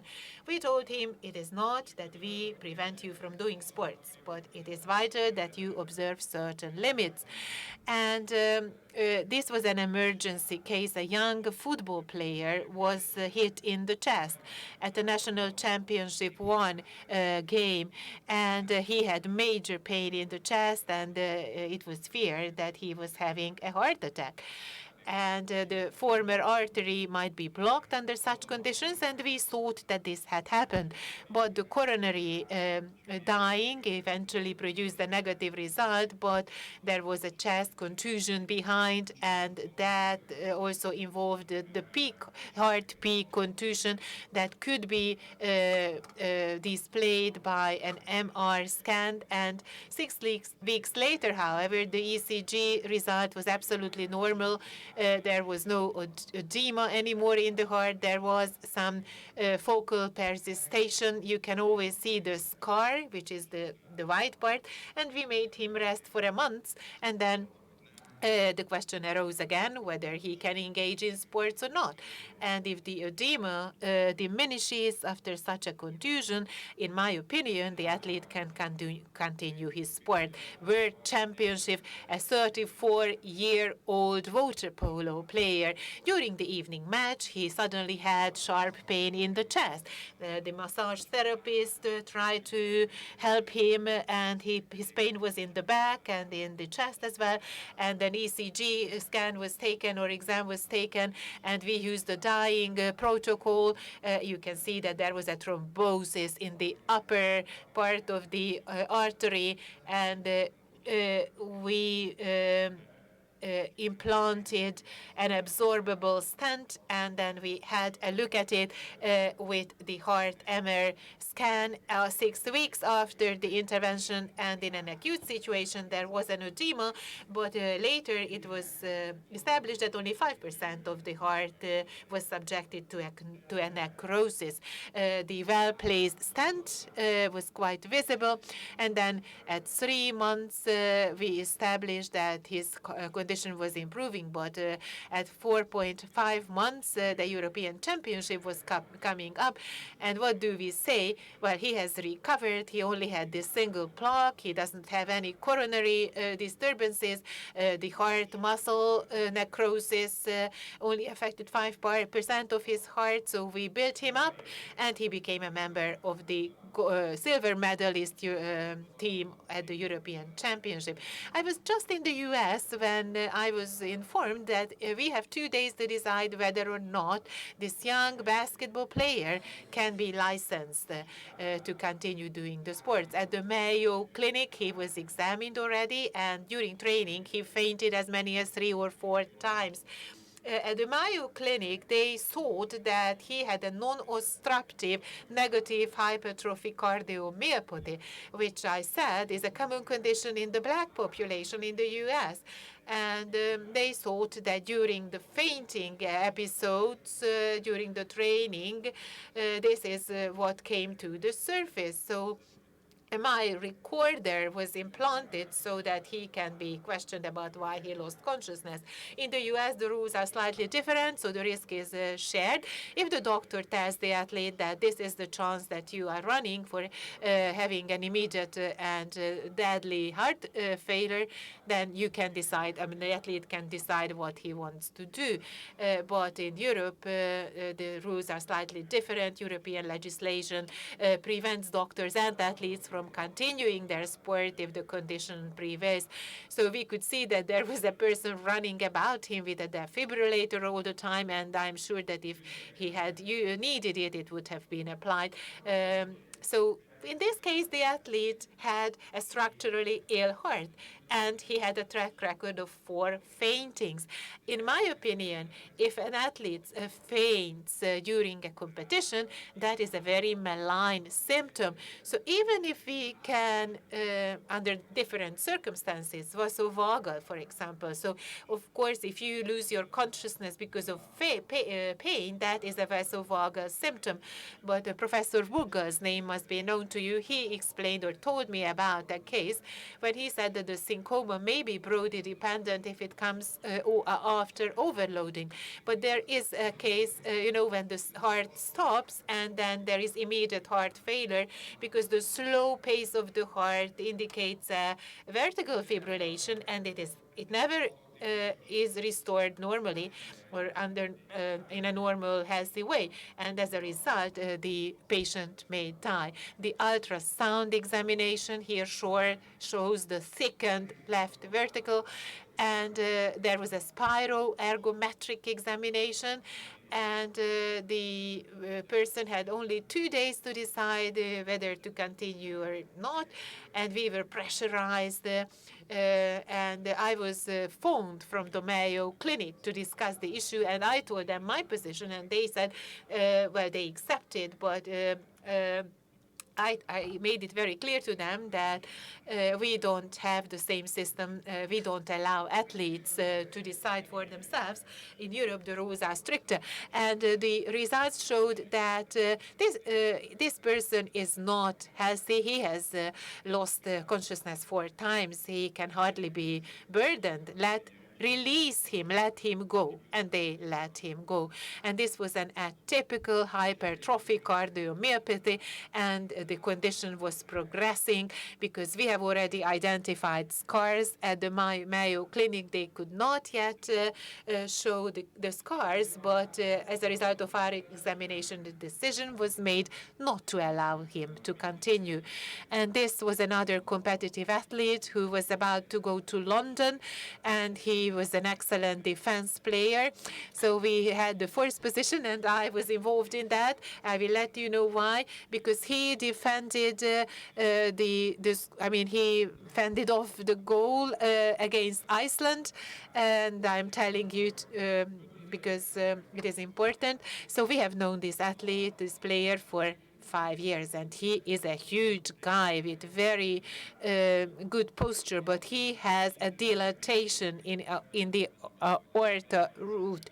And for each year, year after year, we have been controlling, checking it, because the condition may worsen. Imagine the hard ball is thrown directly into his chest, so there is no risk should be taken.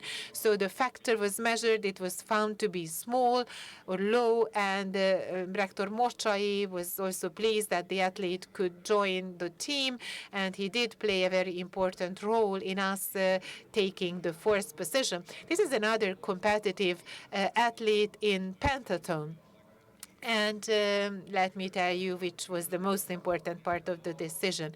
It is very true that this system is in the left side, and it is very much to the right. However, it is not under compression, which means that this is a non-dangerous anomaly. As a result, we have allowed him to do the sport. And we had a little dispute here, but eventually the military hospital accepted my opinion, and this pentathlon athlete continued his activity to everyone's pleasure. And earlier, this person was subjected to a detailed cardiology exam. He was a young football player, and he had some breathing issues during training and matches. And then he scored a goal, and then he went down as a result of a heart failure. Resuscitation was attempted for 60 minutes. It was reported to us immediately. While he was transported to hospital, his circulation broke down 11 times, and his status was so unstable when he arrived that we had to put him on artificial heart. And we did that and we recognized that he was suffering from a very special anomaly between the aorta and the pulmonary part. The coronary vein was squeezed, and when he was exposed to extensive loading, there was a blockage, meaning that the entire left part of his heart was blocked. What could we do? An acute case, an heart operation. Can he do sports or can he not do sports?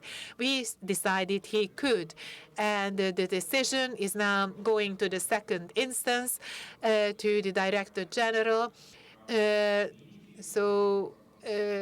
There is not even a scar. There isn't even the scar that we identified in the case of the water polo player who was 34 years. So we started to monitor him really tightly, and I took my son along, and the pulse control device was put on him, and we started to build him up, and he is now ready to engage in competition. So the point I am making is that if during the screening exam structural conditions are excluded and some genetic conditions are excluded, then the increased mortality can be prevented, as it had taken place in the case of Italy as well. Thank you very much. And I apologize for having exceeded my time frame a little bit. And I am very pleased and honored that Brigadier General Árpád Hol and the Dean of the National Public Service University, representing the military science faculty, is now here with us, and I can announce his presentation titled Sport for Health and Homeland Defense. Thank you very much indeed. Before turning to my presentation, two personal remarks.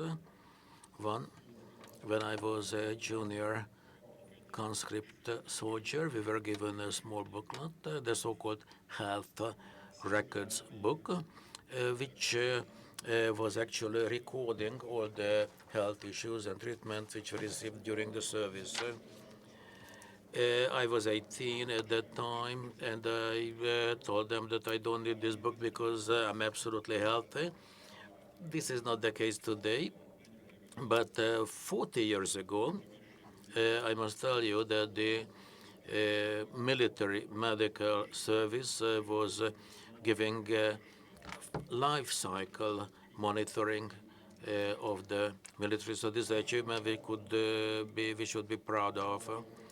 The second point, I work with the military hospitals, with the military doctors, and the recognition which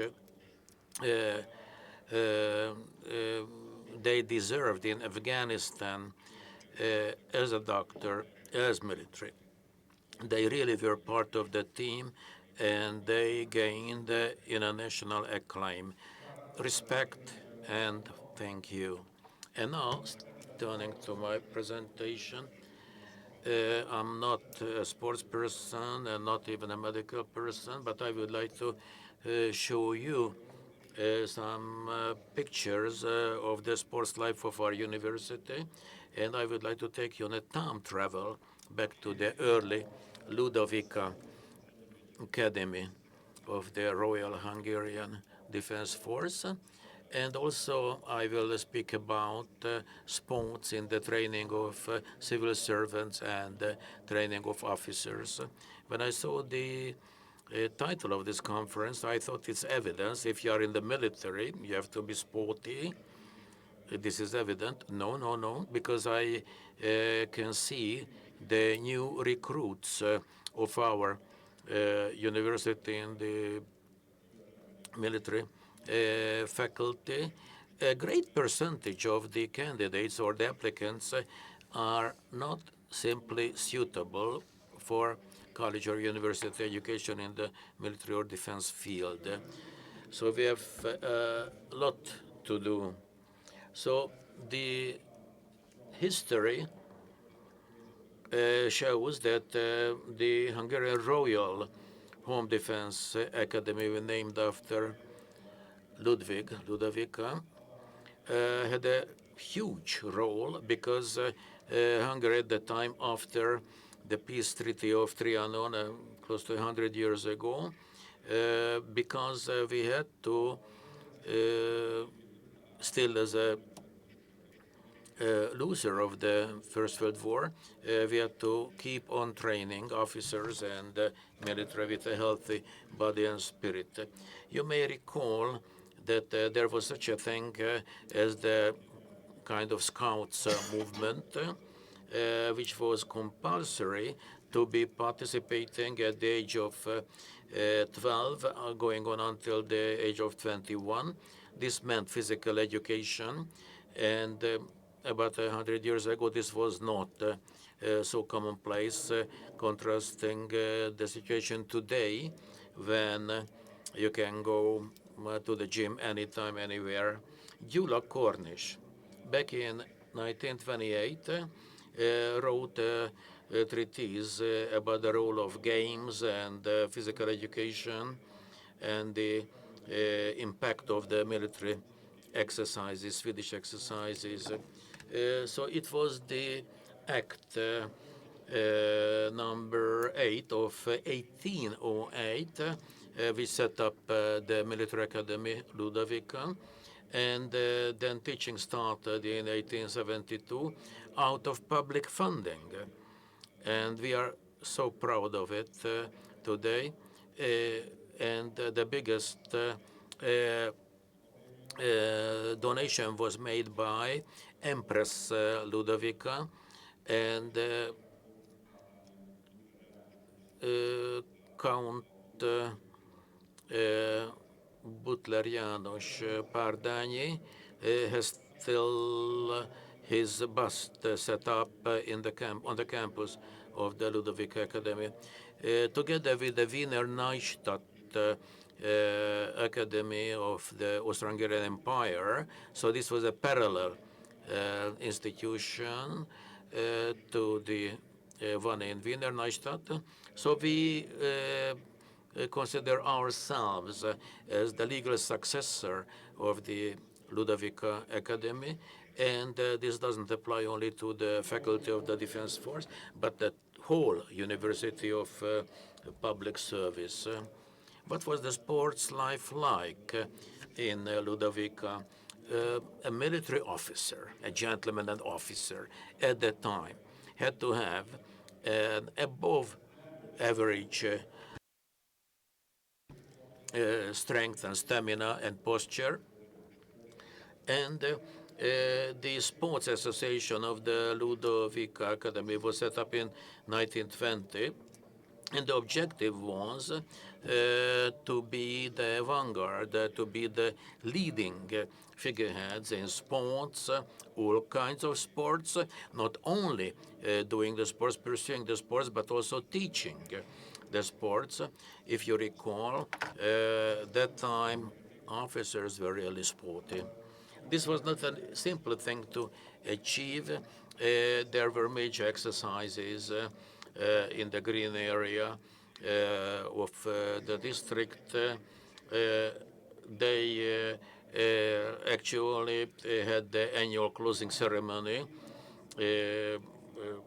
with a sports ceremony. The idea was to come up to the training level to withstand the adversities of war. The association also was providing options to pick a competitive sports, and there was an additional one which was volunteer. So if someone was not selecting a volunteer sports, then the person had to be given one field of sport to pursue. There were 6 sports divisions in 1927 and already 15 in 1934. In 1873, 10.52% of the subjects were covering physical education, especially the team games. Very active sports life, so-called in-house academy competitions, and then there was the army level competitions. and these sports icons, idols of Ludovica, who were performing superbly both in sports and everything else. So these are the names. These persons were winning prizes or at least attending Olympic Games. And I will also come to this point when speaking about the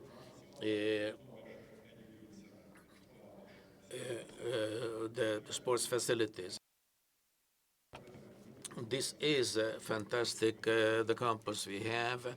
The teaching facilities are of the 21st century standard, and the sports facilities are also superb.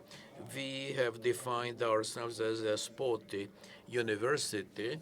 We knew that these facilities will be valuable if they are used. Otherwise, they will be just empty halls, empty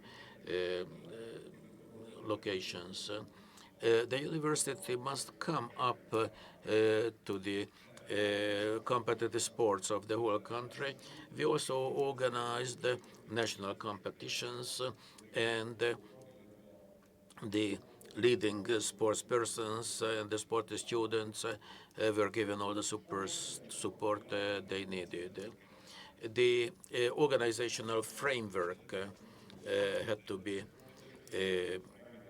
given. There are so many forms of sports to be pursued at the university. Partly they are related to the military service, the law enforcement.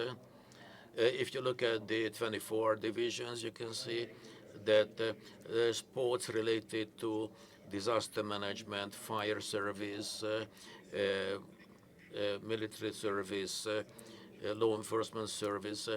Currently, we have 1,000 sports persons having a license for pursuing that competitive sport. We are very proud of having the University World Cup for pentathlon. This was our biggest event so far, and we also offer room for the sports events of the Hungarian Defense Forces and the Ministry of Interior, and the so-called military sports championship for the secondary schools that is also held in our area. Staying with the Sporty University, I can tell you that sports is a part of the various professional areas. Every day there must be some physical education, and the aim of the military physical education is to prepare the successful implementation of the training, withstanding the adversities of the theaters, carrying the heavy weaponry, the helmet, the baggage, the personal protection gear, NCOs, officers, when they could get a rest only after training. Officers could not rest. They had to write the reports and prepare the plans for the day after.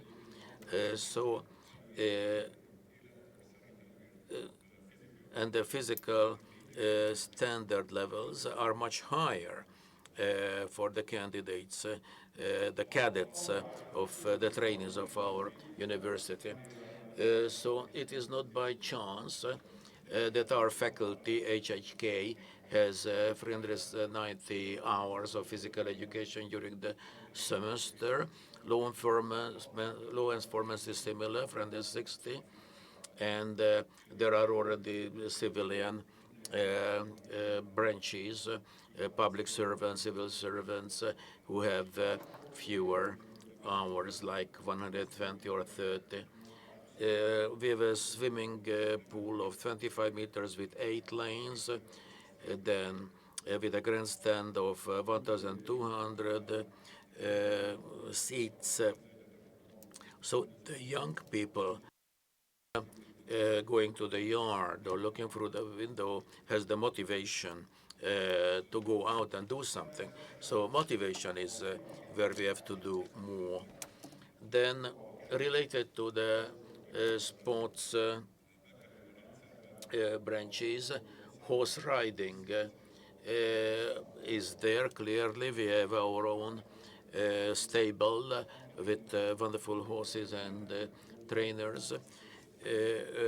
Way back they had 75 horses in the Ludovika University. Now we have about 25 horses, and we offer riding opportunities not only for the officer, cadets, but others. Shooting grounds in the center of the city. We are using handguns on site to save time for training, for sports purposes, or for the training of the military profession. We do have icons. Károly, Lieutenant Colonel Károly Takács, Olympic champion with quick-acting handgun, twice Olympic champion, 1948, 1952, and we are very proud to have Gábor Bánszky, Lieutenant Colonel, who is world champion of archery in 3D archery. So we do have him on board as the head of the Center of Military Physical Education and Sports. So we have a first-class team to prepare for competitions. Mission. What is our mission? We must start with the secondary school students. When they enter the service, they must love physical activity, because the minute they are part of a physical education system or training, in fact, it is number one for their military career. But this must also spread to the civilian faculties, because they can see that military and law enforcement, they are running all the time, getting up at 5:30, at 6. You can see them on the track already running around. And after serving in the military or in the law enforcement branches, they can remain as volunteer reservists. We must prepare them also for active service abroad in various peacekeeping operations, or even other hostile missions. So lifelong physical education, that's our objective, that's our mission. So I would like to thank you very much for your attention. Köszönöm szépen, Dékán úrnak. Thank you very much, Dean. Let me tell you that as part of the curriculum reform at the Szemmelweis University, we have now extended the mandatory physical education to cover 6 years, all through to the end. And this is an important change from 2 years. And when I look at the Ludovika Royal Academy, or which used to be Royal Academy, I always feel jealous on account of their excellent sports facilities, and I hope university students in general can enjoy them. And at this point, allow me to introduce to you Director of the Physical Education Academy, Professor Lajos Mocsai. He needs no introduction, I believe, but please let me share with you some personal experience. I still was a young child when the female handball national team played in the Olympic final, and I kept my fingers crossed for them. And eventually we became silver medalists, the second position holders in the World Championship, and this has been the utmost achievement of our handball team ever since, which is all thanks to Professor Mocsai. Professor, please, the floor is yours. Distinguished executives, members and participants of the conference, it was with love that I came here. And I held a presentation about the facilities of the Physical Education University most recently, and I was very proud. And I believe that that presentation was very similar to what we have just heard. The topic today would require at least 4 hours, and this is with which I have come here. But now I can sadly see that I was only given a quarter of an hour for the purpose. So I will only try to underline the importance of the topic and say a few words about the healthcare perspective. First, 71% of the Hungarian nation pursue an inactive lifestyle, meaning that they don't even exercise 45 minutes a week. 50% of the Hungarian population cannot walk for 500 meters anymore. And the most dramatic figure in the case of our children is that almost 40% of young people, children, require corrective physical education from elementary school. So I am afraid we must confess that the problem starts at the age of 3 and not in secondary school, because it is already at that age that exercise as a medication will be 3 times more effective than any type of pharmaceutical intervention. And exercise clinic or exercise treatment under appropriate medical supervision will have a huge role to play in primary prevention in the next period as well. So the task of the PE University is to educate teachers, sports experts, and also we operate a PhD school and a master's degree school. But most importantly, let me tell you that smoking increases the likelihood of illness 5 times.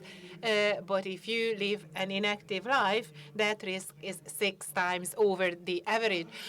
So that is why it is so important that we have these topics and that we discuss them today.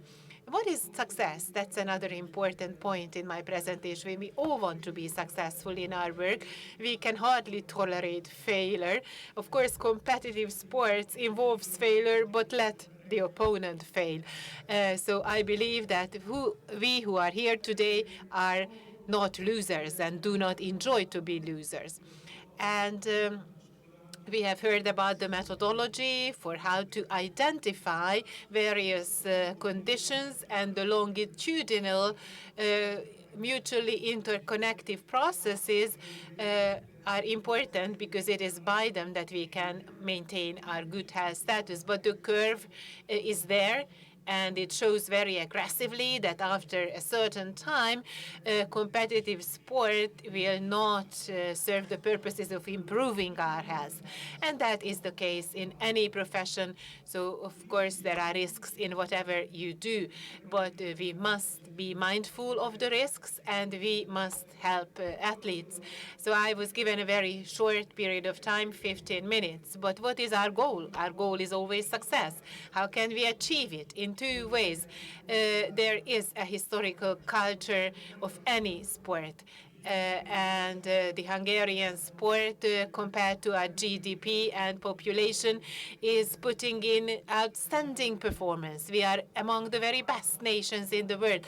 In Summer Olympics, we are among the top 3 on the basis of medals won. And there is a PhD thesis that pointed to the fundamental reason. And there is one thing that is novel in it. From the very moment when the modern age Olympic Games were initiated, the Hungarian nation was always there. And the Hungarian nation was always there when the whole sports movement was initiated and when it was exercised. So this is the one point that differentiates the Hungarian nation from other nations. And in order to maintain our success, there are two things that are needed. On the one hand, we have this historical culture that can be proven by data. We also have present-day scholarly work and results. And then we have people who are able to take decisions, who have intuitive intelligence, and who can then energetically participate in these processes. So this is the person, this is the individual, the personality of the athlete who will be successful. And very briefly, I must touch on another point without taking advantage of your patience. So very often we use networks to put athletes on a path which enables them to hit the target, whether or not they have the aptitude or not. So that is desirable, meaning that the subjective component must be minimized. That will eventually lead to success. And that is what Western Europe is doing.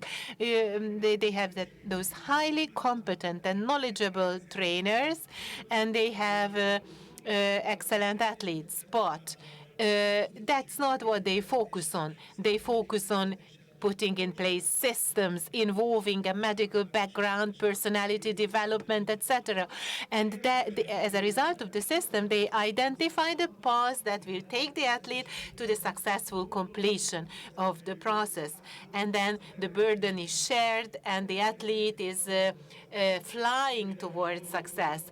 And this is how they caught up with Hungary. We challenged Hungary to start thinking strategically again. So what is to be done in Hungary? We ourselves must put in place the right system, but we must continue focus on the capability of the individual, but we must integrate that with professional competencies. Hungarians like sports. Hungarian people want to be committed to high-quality sport, and we must satisfy all these requirements. So what am I talking about? I'm talking about professionalism, and professionalism is very important because perfectionism will not lead anywhere, because after a while it breaks you away from reality. However, it is professionalism that is our help. Nandor has been struggling with heart problems since the age of 15.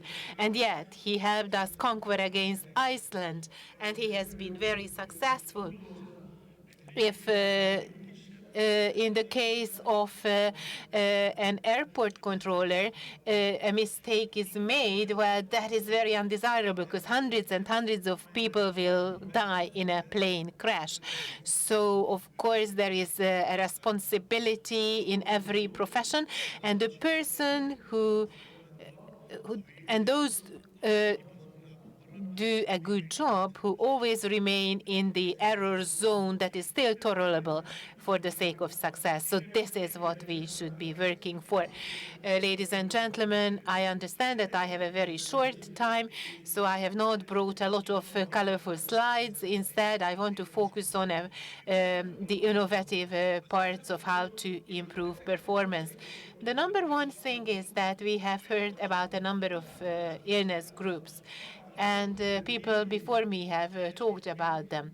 And they also said that in all these categories, performance is being measured, and that the symptoms and the disturbances must be identified as early on as possible. So sport analytics and sport statistics are two new faculties at our university that we have recently initiated. And a lot of tools now are included in the world of sports, but we cannot yet them use appropriately. And we neither have the transfers through which up-to-date information can be provided to our sports professionals, whereby they can improve the training of our athletes. But this system that we are currently working out will have a very important role to play. I am talking about performance diagnosis and the forecasting of future performance. Genetics must be applied more extensively already at the time when the sport is chosen for a would-be athlete, and cooperation must be more extensive on that count as well. And then training is another important area. the weaknesses must be identified appropriately. One of the most important criteria for sports experts is to understand what is no longer possible and what are the technologies whereby it is possible to eliminate weaknesses. And the constant measuring and monitoring of the performance process is also important. In individual cases, individual sports, that is quite easy. But how about team sports, when we have 18 people? There was a time when I worked in Veszprém, and I split my players into 8 different groups based on their circulatory conditions and training methods and how successful they are is another area that should be measured. So a sport almanac should be produced at the university, in my opinion, where the terminology, the scholarly background, and the technological systems should be integrated into one. As a result of it, we will have specific practices for each sport, which testing has proven to be most effective in the case of competitions as well as trainings. And this is very important because the sport practitioner himself or herself becomes measurable. Or let's presume that we have a training for 16 people with sub-maximal performance as a goal. And after a scanning system and real-time ECG function exams, it turns out that the first 4 guys did it. The medium range only was on average, and the remaining few were not up to the average level. So this throws light on organizational issues, which is a huge problem. And from the perspective of the program, let us now look at the quality of the training. It is important that we put the athletes into the right category and put them into the right ranking order. And the next point is motivation and personality development. But today, and this is not yet in my list, we must also speak of brain function and the zone of the training the zone in the brain which enables the individual to apply the knowledge that he has. For example, anxiety levels are important in this respect. Out of my 16 people, for example, 14 people were in the red zone in Sydney concerning their anxiety levels, which is a huge problem. And if we had not 2 but 4 players, if I had them, who would have been in peak form in Sydney, then the failure would not have happened or had not happened. So in this system, we must have a function for the cognitive function as well. The cognitive function must also be trained. And I believe that this is a good list, a complete list of the factors that will influence the success of any team. Biometrics, for example, then in the activity of the athlete, we should not always entirely rely on telemetrics devices.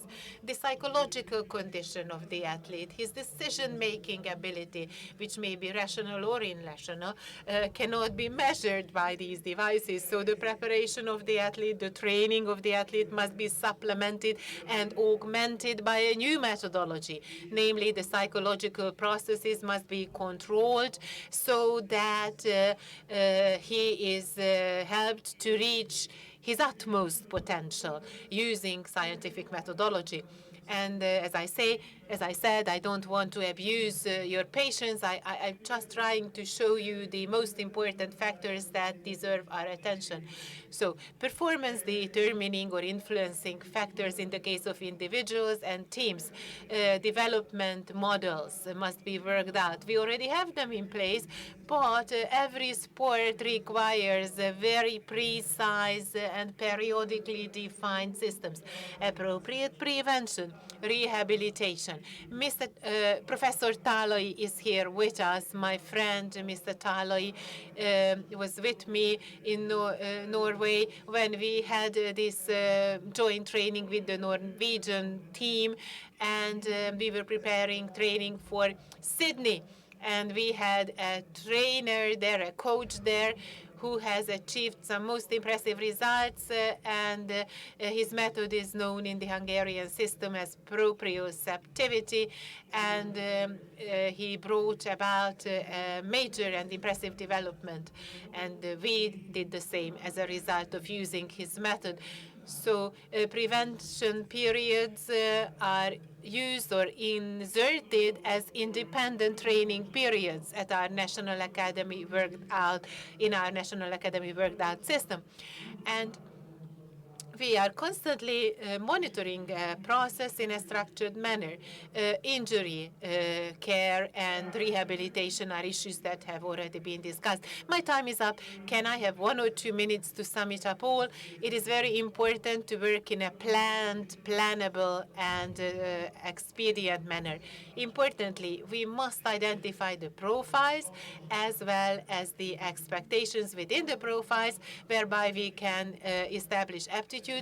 Qualitative, predictive components must be mentioned. Predictive is forward-looking components, and these components must be used in such a way that will make the entire process positive and open up the doors of development. This has huge and a very long future. I want to give experts in sport a model that will be a determining model. And this is what I speak about in category 3. Based on these, we can identify the cornerstones based on which development will be unavoidable. And this is of huge significance. And number 4 is the identification of key biomechanic factors. I hope that the PE education will soon have a methodology whereby the dynamic conditions as well as various scanning methods can be used to analyze the profile of psychomotoric movement. So I hope we will have that in place soon. And here I am listing the research tasks to be executed. Aptitude, effectivity, monitoring and measurement in reality are just 1 or 2 of the items that are listed. I believe that this will suffice for a presentation of the dimensions that we are thinking about at the PE University. Next year, if you invite me again, I will show you the remaining of my slides.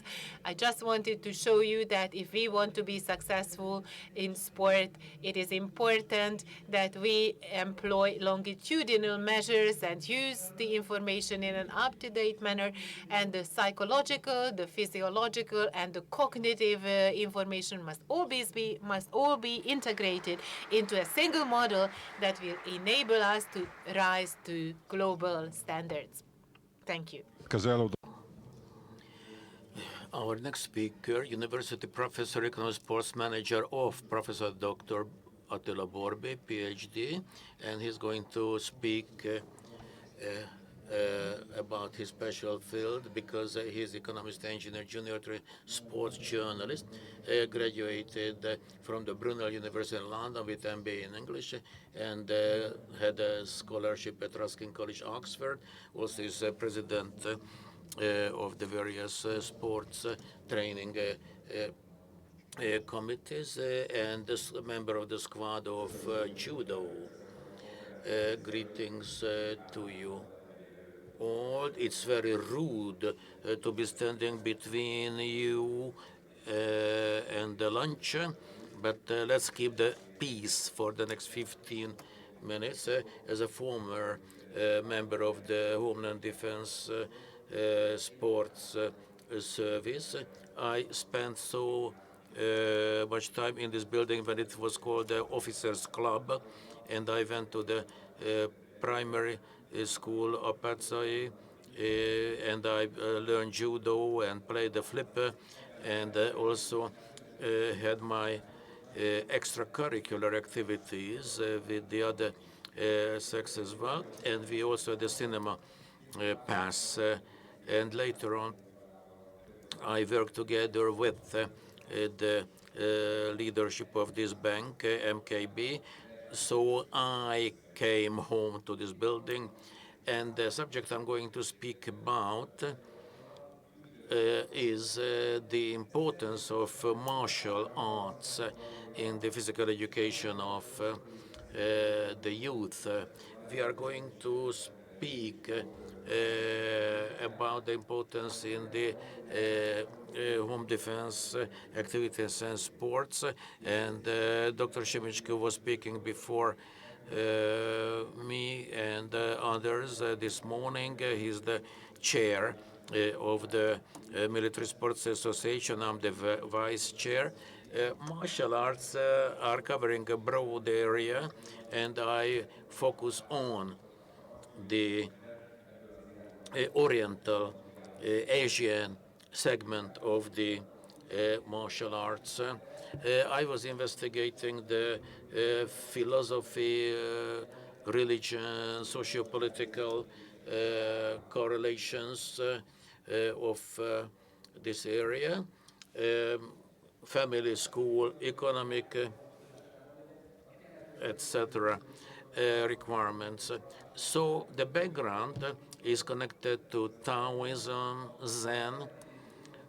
In the Oriental philosophy, you speak about yin and yang, qi, ki, and the 5 elements: fire, earth, metal, water, wood, and the ceremony, the meditation, the zazen, the internal harmony, relaxation, and also the utilization of the skills and its relations with education. In the Oriental field, we can look back on a long history. You may recall the martial arts in our country was sort of looked down, and political dominance was featuring just after the Second World War. With the exception of the military and the law enforcement, martial arts were sort of anti-society. So this was really prohibited for the general citizens. Later on, it became tolerated with karate, and finally it became supported with the independent judo association. So it's really a long path, career path of the sports. And what I can see, looking back to this half a century history or more than that, really we have come a long way to come to the supported mass sports of taekwondo, judo, karate, and in Japan at the Tokyo Olympics, it was a national tragedy for the Japanese when a Dutch guy was winning the gold medal, beating all the Oriental sports persons. So, already in Japan, in Tokyo, the Tokyo Olympic Games at that time, this was for the first time when judo, taekwondo, and karate, and so many others, kempo, shotokan, kickbox, and several versions of martial arts. So it is really a colorful scene where just about 100,000 sports persons are trying their hand at the martial arts. Naturally, box and kickbox or wrestling could also be included here. Icons are very important in the sports. Antal Kovács is the Olympic gold medal winner of this game, and you can see others who were winning gold, silver throughout the various Olympics. I had a questionnaire and surveyed close to 700 persons, and I was asking mainly the students in the adult age who were college or university graduates, and at the younger age we do have quite many juniors from the primary school or secondary school age categories. So this is really becoming very popular for the whole society. This collection of charts show the various classifications, how they got into the martial arts in the first place. Blue shows that my friends were recommending me to go into martial arts, or there were movies, or I just wanted to be strong and skillful, or I was beaten up a number of times and I wanted to fight back. And an additional group had members who believed in the Oriental philosophy, then there was promotion, etc. But the key role was really the need to be strong and skillful. So what do you want to achieve with that? To get into the Oriental philosophy and the background of martial arts, where I want to compete, I want to win, I want to have a nice posture, a nice body, and I want to appeal to the other sex. And there are certain other reasons. You can see that blue, which is the Oriental philosophy, that's quite predominant. When it comes to the socialization agents and the support of sports from the family background, then you can see that those of you who had parents who were in martial arts, then you know that they were telling you to go down to the gym and do something in that field. And also students, especially the physical instructors, trainers, they were really helpful in so many ways.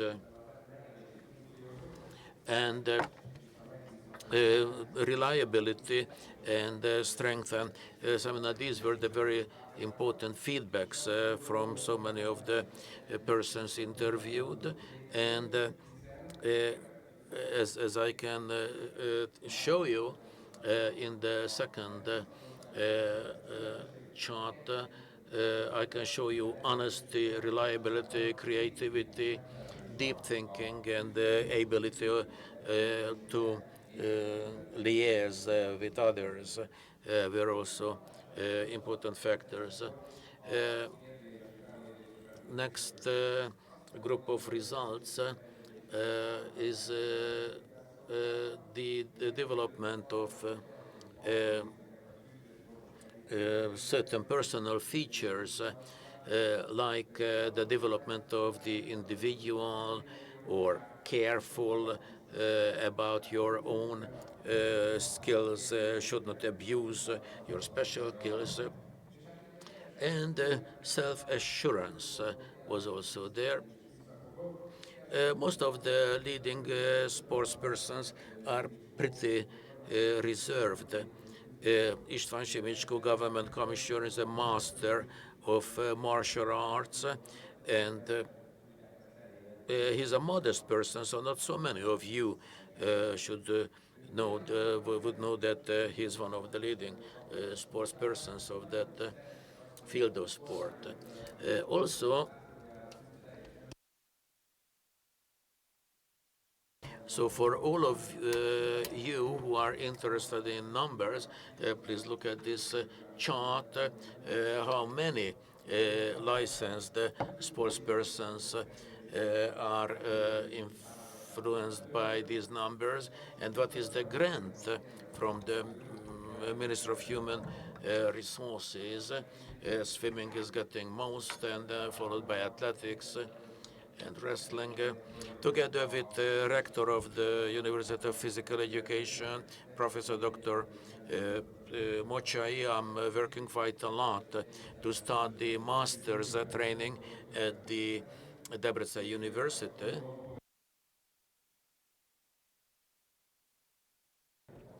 We also train sports economists as sports need support and funding as well, and you need sports aficionados also in that domain. And the spread of specialists in the country, this was very special for martial arts, for the Oriental martial arts, because this was really business-based when contrasted with the so-called mass sports, and this was also sort of positive impact was achieved.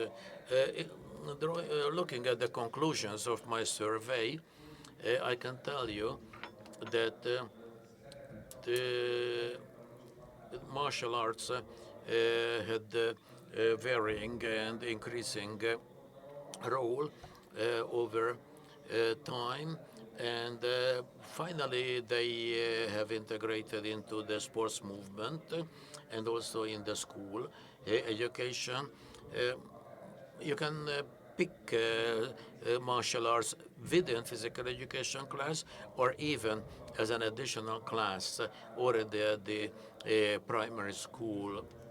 So this has become very trendy and lifestyle kind of thing. This is my experience. And my experience is that for those of the persons who do the sports become really focused, committed, and when I was a company leader, I always picked the sport candidates because I knew that I could count on them, and they had the strength and stamina and commitment. So this is what I had to say, and thank you very much for your attention.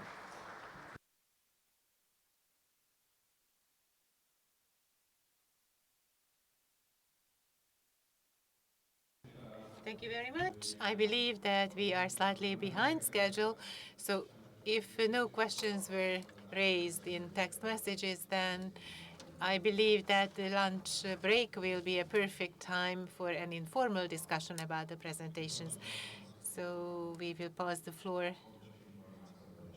now on to our moderator. Thank you very much. Thank you very much, chairs, Professor Dr. Béla Merkeli and Brigadier General Dr. Árpád Pól.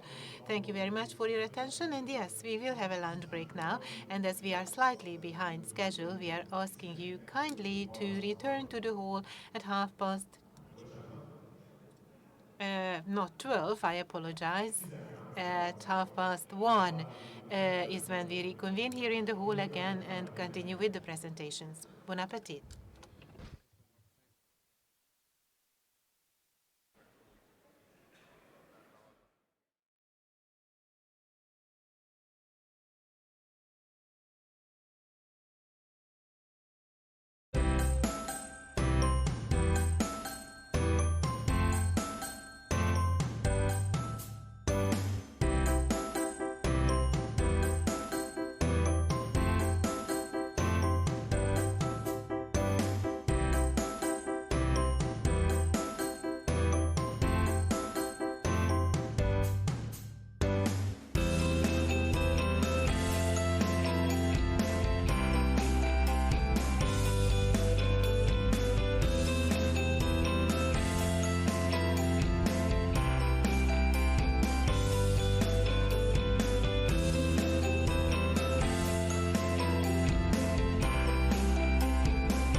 Egy esés, egy seb, melytől könnyezel.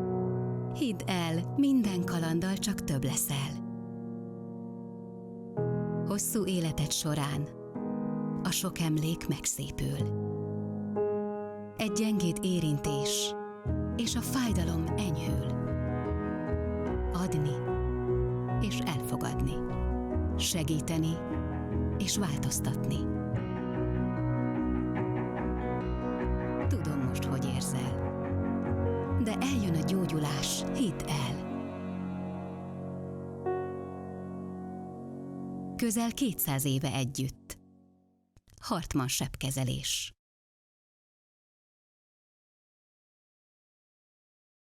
Egy bank szerintünk nem csak a pénzügyekről gondoskodhat, hiszen az igazán fontos dolgokhoz nem is pénz kell.